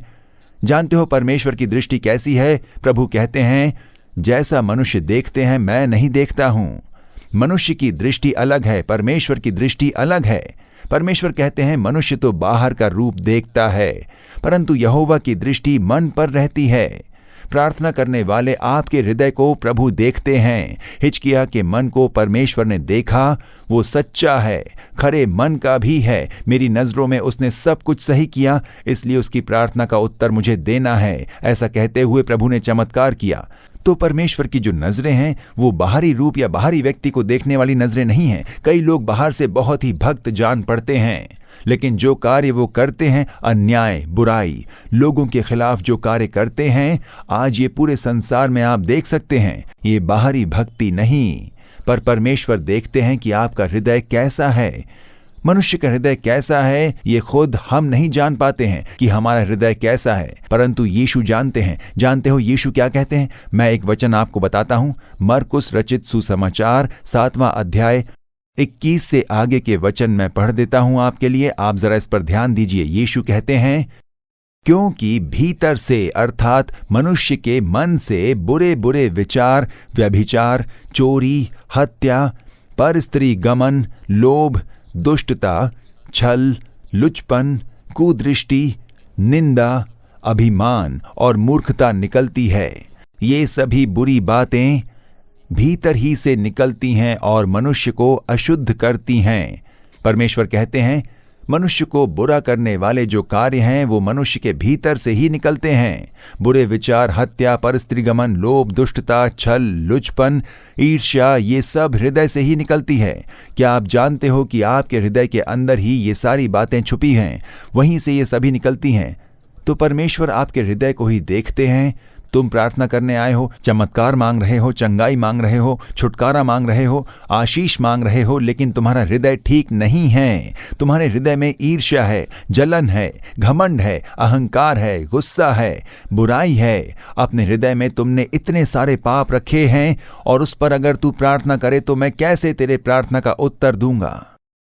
आज हृदय ऐसा ही है। मनुष्य का जो हृदय है, पैसों का लोभ, धोखेबाजी की आदत, फंसाने की आदत, कोई कैसे भी जिए, बस मुझे आराम से जीना है, ऐसी एक सोच, ये सभी हृदय के अंदर से निकलती है। तो इस हृदय को बहुत ही पवित्र होना चाहिए। हृदय को साफ करने के लिए मुझे क्या करना होगा? जब कमीज गंदी हो जाए तो काफी साबुन मिलते हैं जिसे लगाकर इसे धोकर साफ किया जा सकता है। अब घर क्लीन करने के लिए भी काफी सारे लिक्विड्स मिलते हैं जिसे लगाकर धोगे तो सारे कीटाणु मर जाएंगे, ऐसा कहते हैं, एडवर्टाइज आते हैं। पर क्या आपने ऐसा कोई एडवर्टाइजमेंट देखा है जहां पर हृदय को स्वच्छ करने के लिए एक लिक्विड के बारे में वो बता रहे हों? इसे अंदर डालोगे तो आपका हृदय स्वच्छ हो जाएगा, ऐसा आप किसी के बारे में बोल सकते हो क्या? मनुष्य के हृदय से ही तो सारे पाप निकला करते हैं और उसे सारी बुराई और शाप से भर डालते हैं। तो ऐसे में इस हृदय को स्वच्छ करने के लिए क्या है आपके पास? एक है, वो है यीशु मसीह का लहू। सारे पाप से धोकर हमें शुद्ध करता है। यीशु मसीह का लहू हमारे हृदय को साफ करके धो देता है और उसे एक पवित्र हृदय में बदल देता है। इसलिए तो यीशु ने अपने आप को क्रूस पर बलि के रूप में दे दिया। उन्होंने अपना आखिरी कतरा लहू तक बहा दिया। हाथों में कील से ठोके गए, पैरों में कील ठोके गए, उनके पूरे शरीर से लहू बहते हुए वो क्रूस पर लटके हुए थे। अपना आखिरी कतरा लहू तक बहा दिया। यीशु निष्पाप एक जीवन जीकर, निष्कपट ऐसा जीवन जीकर अपने पवित्र लहू को, निष्पाप लहू, अमूल्य जो लहू है, जिस लहू में एक सामर्थ्य है और वही पाप के लिए प्रायश्चित के रूप में है, जो कि प्रभु यीशु का लहू है। शाप के लिए प्रायश्चित के रूप में है ये प्रभु यीशु मसीह का लहू। एक मनुष्य जब विश्वास के साथ क्रूस के सामने जब आता है और कहे कि यीशु मेरे पाप को क्रूस पर उठा लिया, मुझे पाप से मुक्ति देने के लिए आपने लहू बहाया, मेरा हृदय पाप से भरा हुआ है, अपने लहू से मेरे हृदय को धो दीजिए, ऐसा जब आप अर्पण करोगे तब एक चमत्कार होगा जो आप सांसारिक आंखों से नहीं देख पाओगे। हमारा हृदय यीशु के लहू से साफ किया जाता है और शुद्ध किया जाता है। तो जब हृदय शुद्ध हो जाता है और आप प्रार्थना करो कि मेरे लिए चमत्कार कीजिए और कहते हो कि मुझे चंगाई दीजिए, तब परमेश्वर कहेंगे मैंने तेरी प्रार्थना सुनी है और तेरे आंसू देखे हैं। ऐसा परमेश्वर कहते हैं, तब चमत्कार होंगे। इसीलिए तो आज आप किसी एक ज़रूरत में हो जिसके लिए एक चमत्कार की ज़रूरत है। कैंसर को दूर जाना है, अस्थमा को दूर जाना है, आपके परिवार में बच्चों ने चंगाई पानी है, परिवार में जो संघर्ष है उसे बदलना है, परिवार में जो निंदा है वो दूर होनी चाहिए। एक चमत्कार होता है तभी इस भयानक स्थिति से बाहर निकल सकते हो। ऐसी एक स्थिति है, उसके लिए चमत्कार चाहिए। कर्जे से मुक्ति के लिए, अपमान बदलने के लिए, निंदा से छुटकारे के लिए एक चमत्कार चाहिए। यीशु आपके लिए चमत्कार करने के लिए तैयार हैं, पर क्या उसे पा लेने के लिए आप तैयार हो? परमेश्वर सबके लिए अद्भुत कार्य नहीं कर सकते। शराबी, बुराई में और अशुद्धता में जीने वाले लोगों के लिए वो चमत्कार नहीं कर पाएंगे। उसी समय में अगर वो मन फिराते हैं तो प्रभु एक आश्चर्य कर्म करते हैं। प्रभु मेरे पाप को क्षमा कीजिए, मैं दुष्ट हूं, मैंने इस पाप को जगह दे दिया है, मुझे क्षमा करके आप ये चमत्कार कीजिए। ऐसा कहोगे तो वो तुरंत उतरेंगे। वो पाप को क्षमा करके आपको चंगाई देने वाले एक महान परमेश्वर हैं। किसी भी पापी को वो बिल्कुल दूर नहीं करने वाले। तुम पापी हो, मेरे पास मत आओ, ऐसा नहीं कहेंगे। प्रभु मैंने पाप किया है, मुझ में सच्चाई नहीं है, खराई नहीं है, मेरा हृदय इस पाप से भर चुका है, इस पाप को क्षमा करके मुझे इसमें से छुटकारा दीजिए। आप जब ऐसा बोलोगे वो तुरंत आपको गले से लगा लेंगे, वो दूर नहीं करेंगे। वो पाप को क्षमा करके अद्भुत कार्य करने वाले प्रभु हैं। आज आपके लिए एक अद्भुत कार्य की जरूरत है। जब आप अपने आप को समर्पित करते हो तब वो क्षमा करके आपके लिए चमत्कार करेंगे। अब हम प्रार्थना करने जा रहे हैं। जैसे परमेश्वर के आगे हिजकिय्याह राजा ने प्रार्थना की, परमेश्वर के आगे प्रार्थना करेंगे। परमेश्वर ने आपको उत्तर दे दिया है, मैंने तेरी प्रार्थना सुनी है, तेरे आंसुओं को मैंने देखा है, मैं तुझे चंगा करूंगा, तुम्हें छुटकारा दूंगा। लेकिन सबसे पहले तुझे अपने पाप से मन फिराना होगा, तेरे हृदय को शुद्ध होना होगा। तेरे हृदय में झूठ और ईर्ष्या है, अहंकार, लोभ, जिद, दुश्मनी, इच्छा, सब कुछ भरा हुआ है। उन सब चीज़ों से तेरे हृदय को साफ करने के लिए मैंने अपना लहू क्रूस पर बहाया था। जो अपने अपराध छिपा रखता है उसका कार्य सफल नहीं होता, परंतु जो उनको मान लेता और छोड़ भी देता है उस पर दया की जाएगी। इसीलिए सबसे पहले जब आप अपने पाप को मान लेते हो और प्रार्थना करते हो तो उनका लहू आपको बिल्कुल साफ कर देगा। फिर आप जब प्रार्थना करोगे तो देखिए निश्चय ही चमत्कार होगा। चलिए प्रार्थना करें। जिनसे हो सके वो घुटनों पर आ जाएंगे और जिनसे नहीं होता वो बैठकर अपनी आंखें बंद कर लें और यीशु को अपने आंखों के आगे लेकर आइएगा। आपके घर में जो दूसरे लोग हैं उन्हें भूल जाइए, आसपास में जो हैं उन्हें भूल जाइए। बस अपने आंखों के आगे यीशु को लेकर आइए और अपनी आंखों को बंद कर लीजिए। यीशु को अपनी आंखों के आगे लेकर आकर कहिए, हे यीशु, जो मेरी प्रार्थनाओं को सुनता है, मेरे आंसुओं को देखता है, मुझे चंगाई देने वाले, मेरे लिए चमत्कार करने वाले, आपने मुझे वचन दिया है, पर मेरे जीवन में जो बाधा है उसे दूर कीजिए। मैं सच्चा नहीं हूं, खरा नहीं हूं, मैं बहुत कार्यों में मैं गलती कर रहा हूं। मेरे हृदय में मैंने पाप को जगह दे दी है। अहंकार, राग, द्वेष, गुस्सा, नाराजगी, नौकरी में सच्चाई नहीं, तनख्वाह में सच्चाई नहीं, धोखा देकर पैसे कमाता हूं, दूसरों को फंसाता हूं। मैं एक बिल्कुल पापी इंसान हूं, पापी औरत हूं मैं। अब जो बातें करते हैं उसमें बिल्कुल प्रेम नहीं, करुणा नहीं, बस राग, द्वेष, नाराजगी, गुस्सा, दुश्मनी। मेरे पाप को क्षमा कीजिए। इस पाप से मुझे छुटकारा चाहिए। अपने लहू से मेरे हृदय को साफ कर दीजिए। परमेश्वर, मुझे एक चमत्कार चाहिए, एक छुटकारा चाहिए। पर सबसे पहले मेरे हृदय को साफ कीजिए। ऐसी जब आप प्रार्थना करोगे तो परमेश्वर निश्चय चमत्कार करेंगे।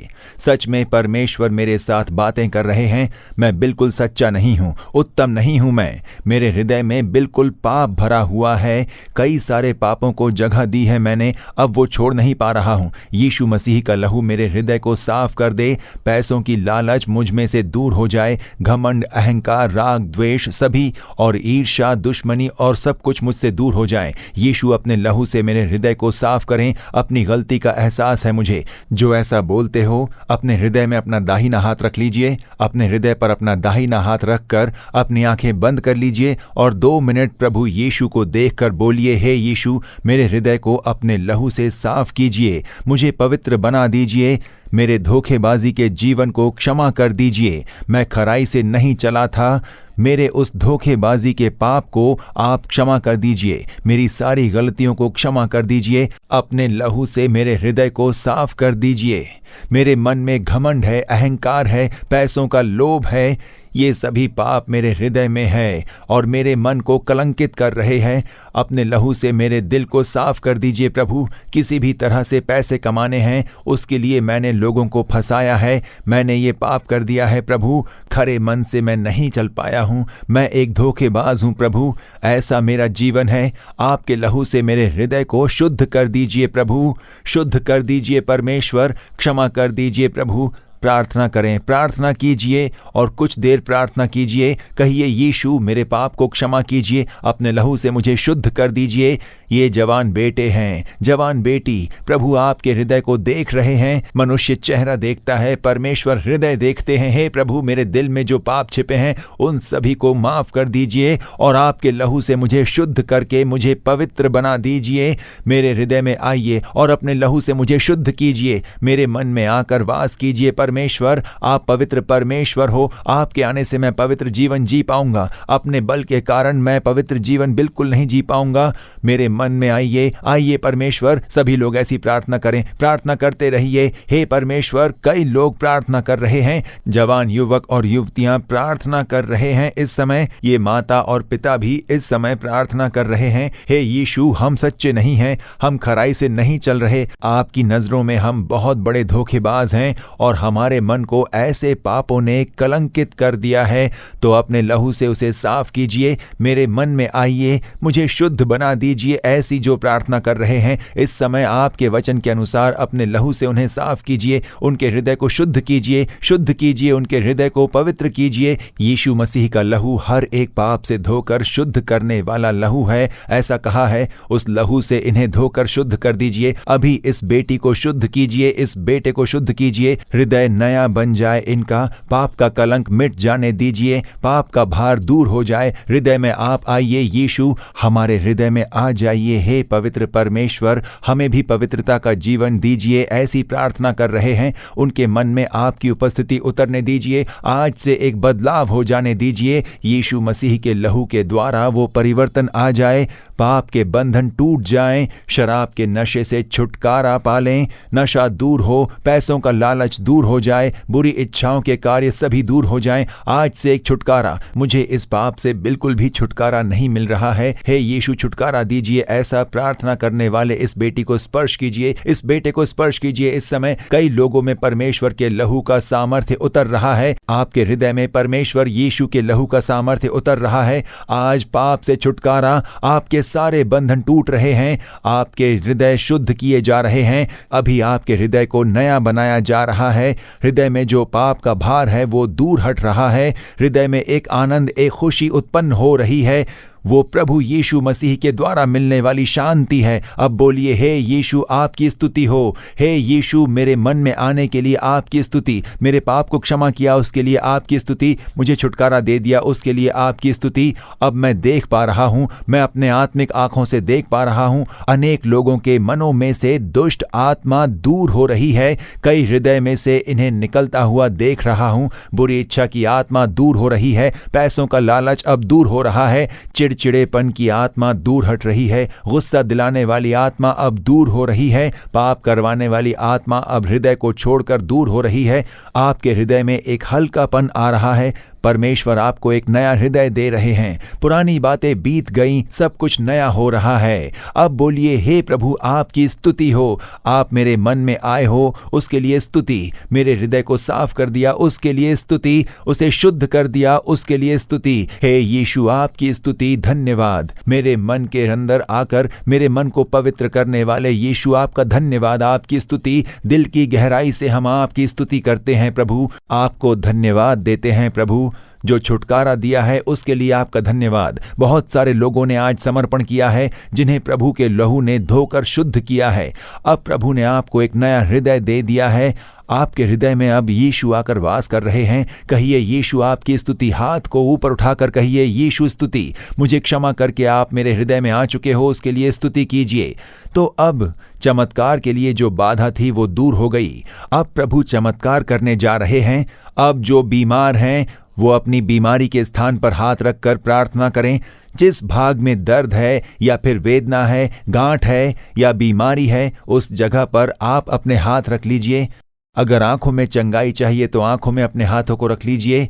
अगर कान में समस्या है तो अपनी उंगली अपने कान में रख लीजिए। हृदय में समस्या है तो अपने हृदय के ऊपर अपने हाथ रख लीजिएगा।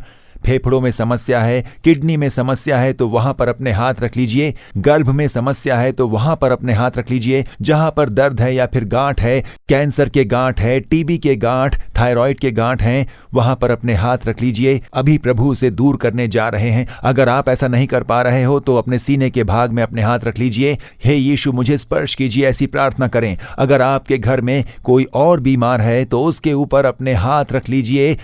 आपके बच्चे, आपके पति या पत्नी, उन्हें प्रार्थना की जरूरत है तो उन पर हाथ रख लीजिए।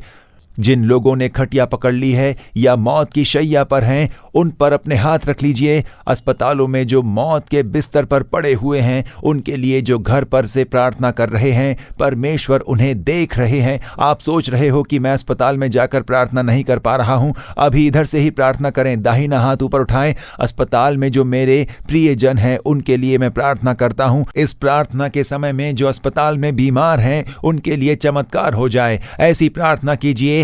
प्रभु अवश्य चमत्कार करेंगे। ऐसा कोई कार्य नहीं जो उनसे नहीं होगा। तो अपनी आंखें बंद कर लीजिए, यीशु का नाम लीजिए और कहिए, यीशु स्पर्श कीजिए। हे यीशु छुटकारा दीजिए। हे यीशु अद्भुत कार्य कीजिए। कई लोगों के शरीर में अशुद्ध आत्माओं ने कई बीमारी डाल रखी है, इसलिए दवाई बिल्कुल भी काम नहीं कर रही है और इसलिए डॉक्टर भी कह रहे हैं कि आपको तो कुछ नहीं, ये सिर्फ आपके विचारों में है, ऐसा कहते हैं। कुछ ऐसी दुष्ट आत्माएं हैं जिन्होंने आपके शरीर पर कब्जा कर रखा है, जिसके कारण कई ऐसे हैं जो मौत की बीमारी से जूझ रहे हैं। अब जब परमेश्वर का सामर्थ्य उतरेगा तब वो शुद्ध आत्मा अपने से दूर होगी। कमजोरी की वो आत्मा दूर हो जाएगी। आपके शरीर में से जैसे ही वो दूर होगी, सारे गांठ गायब हो जाएंगे, दर्द मिट जाएंगे, वो बीमारी गायब हो जाएगी जिसे आप देखोगे। इसलिए बिल्कुल मत डरिए। कईयों को वो आत्मा नीचे भी गिरा सकती है, इसलिए आपको डरने की जरूरत नहीं। तुरंत ही आपको चंगाई मिल जाएगी। जब कोई जोर से चिल्लाए तो वो दुष्ट आत्मा की क्रिया है। आप घबराइए मत, वो अपने आप बाहर निकल जाएगी। इस समय परमेश्वर का सामर्थ्य उतरने जा रहा है। अपने हाथों को रखकर आप प्रार्थना कीजिए। हे यीशु स्पर्श कीजिए। हे यीशु छुटकारा दीजिए। हे यीशु मैंने अपने आप को सौंप दिया है, मुझे स्मरण कीजिए। हो सकता है काफी लोग काफी भार और बोझ के साथ आंसुओं में हैं। मेरी निंदा दूर हो, मौत का बंधन टूट जाए। मैं बिल्कुल अब जी नहीं पा रहा हूं। ऐसी एक बहुत ही बुरी स्थिति के बीच में हो, प्रभु की उपस्थिति में जो आप आंसू बहा रहे हो उसे प्रभु देख रहे हैं। तेरे आंसुओं को मैंने देखा है, ऐसा कहने वाले परमेश्वर हैं। अब कहिए, हे यीशु स्पर्श कीजिए।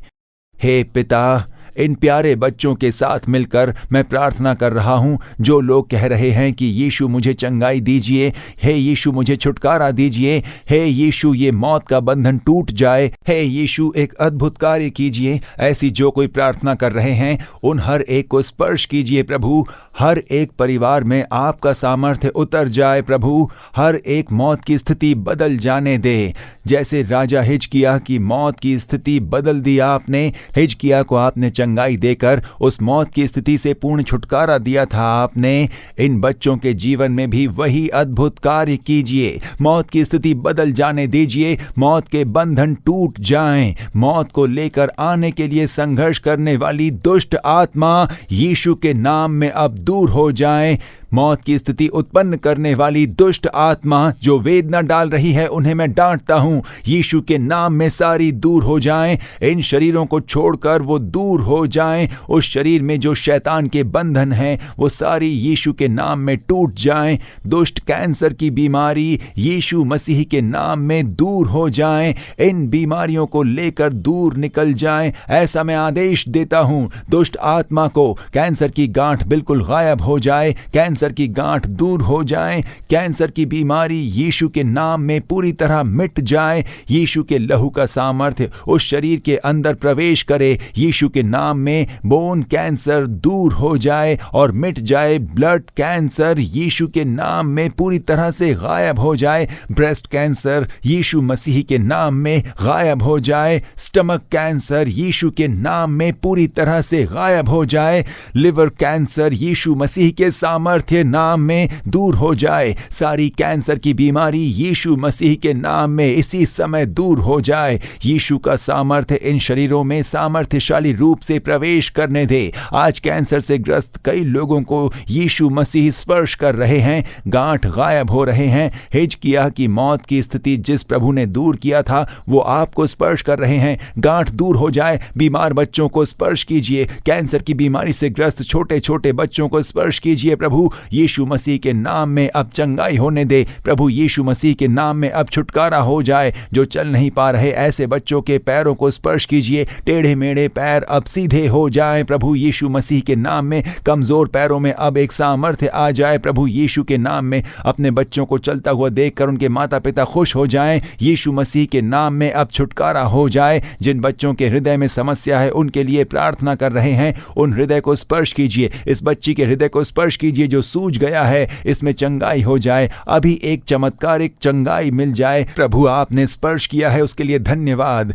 बच्चों को स्पर्श करके चंगाई दे रहे हो। दमे की बीमारी छोटे बच्चों को छोड़कर दूर हो जाए। फिट्स की बीमारी और दमे की बीमारी बच्चों को छोड़कर दूर हो जाए। फिट्स को लेकर आने वाली दुष्ट आत्मा तुझे मैं डांटता हूं यीशु के नाम में। फिट्स की बीमारी दूर हो जाए, दूर हो जाए। प्रभु यीशु के नाम में परिपूर्ण छुटकारा हो जाए। प्रभु आपके स्पर्श के लिए आपका धन्यवाद, आपके छुटकारे के लिए धन्यवाद प्रभु। और परमेश्वर हर एक बीमारी को प्रभु यीशु मसीह के नाम में मैं डांट कर बांधता हूं। प्रभावित हुए किडनी को आप स्पर्श कीजिए, उस किडनी में चंगाई हो जाने दीजिए यीशु के नाम में। आंतड़ियों के फोड़े ठीक हो जाएं, सर की बीमारी दूर हो जाए। प्रभु यीशु मसीह के नाम में चंगाई हो जाए। और अभी पाइल्स की बीमारी दूर हो जाए। प्रभु यीशु मसीह के नाम में उस दुष्टता को लाने वाली बुरी आत्मा को मैं अब बांध देता हूं। वो बीमारी दूर हो जाए प्रभु यीशु के नाम में। सर से लेकर पांव तक चंगाई का सामर्थ्य उतरने दे। हड्डियों में और नसों में प्रभु आपका सामर्थ्य उतरने दीजिए। जिनकी गर्भ में समस्या है उन्हें स्पर्श कीजिए। गर्भ में बाधा पहुंचाने वाली दुष्ट आत्माओं को मैं बांधता हूं यीशु मसीह के नाम में। वो बंधन सारे टूट जाएं। अब एक परिपूर्ण छुटकारा हो जाए यीशु मसीह के नाम में। यीशु के नाम में आपके छुटकारे के लिए धन्यवाद प्रभु। संतान प्राप्ति के लिए जो कोई प्रार्थना कर रहा है उन्हें स्पर्श कीजिए। हर एक गर्भ में आपकी आशीष बनी रहे, बाधा दूर हो जाए प्रभु यीशु के नाम में। परमेश्वर आपके स्पर्श के कारण आशीष हो जाए। कर्ज के बोझ के तले दबे हुए बच्चों के लिए छुटकारा मिल जाए। गरीबी से छुटकारा मिल जाए। कर्ज की समस्या दूर हो जाए। नौकरी के लिए नए नए द्वार खुल जाएं। बिजनेस और व्यवसायों में आशीष हो और सारे नुकसान फायदे में बदल जाएं। प्रभु यीशु मसीह के नाम में व्यापार में जो कोई संघर्ष है उसे बदल दीजिए। व्यवसाय के विरोध में उठने वाली सारी दुष्ट आत्माएं, जादू टोने की आत्माएं दूर हो जाएं और एक छुटकारा हो जाए। प्रभु आपकी चंगाई के लिए आपका धन्यवाद हो। चमत्कार करके आशीष दिया है उसके लिए धन्यवाद हो। हालेलुया, आपकी स्तुति धन्यवाद करते हैं प्रभु, आपको धन्यवाद। हालेलुया, आपका धन्यवाद। Thank you Lord. सभी अपने दाहिने हाथ को ऊपर उठाएं और कहिए यीशु आपका धन्यवाद। आज मेरी प्रार्थना सुन ली गई है, मेरे आंसू देखे गए हैं, मुझे पूर्ण छुटकारा दे दिया है आपने चमत्कार किया है। आपने जिसके लिए प्रार्थना की थी उसमें आपको चमत्कार मिला है। आज से आप एक बदलाव को अवश्य देख पाओगे। कईयों के बंधन को तोड़ दिया गया है। आज कईयों की मौत की स्थिति पूरी तरह से बदल दी गई है। उसके लिए प्रभु परमेश्वर की स्तुति। प्रभु आपका धन्यवाद। हे यीशु आपका धन्यवाद। हम आपकी स्तुति कर रहे हैं। स्तुति स्तुति स्तुति। दिल की गहराई से हम आपकी स्तुति कर रहे हैं। आपको धन्यवाद देते हैं पिता। आपकी स्तुति करते हैं हम। Thank you Lord. आपकी स्तुति हो। तो अब ध्यान दीजिए, प्रभु ने आपके लिए चमत्कार कर दिया है। कई लोगों ने अपने आप को समर्पण किया है, अपने हृदय पर हाथ रखकर ऐसा किया है, प्रभु आप मेरे हृदय में आइए, अपने लहू से मुझे साफ कीजिए। ऐसा आप लोगों ने समर्पण किया है तो यीशु के लहू ने आपको साफ कर दिया है। तो इसलिए आपके लिए एक छोटी सी पुस्तिका है जिसका नाम है अब आप परमेश्वर की संतान हो। जब आप इसे पढ़ोगे तो साफ साफ जान पाओगे कि जब आपने प्रार्थना की तब क्या हुआ।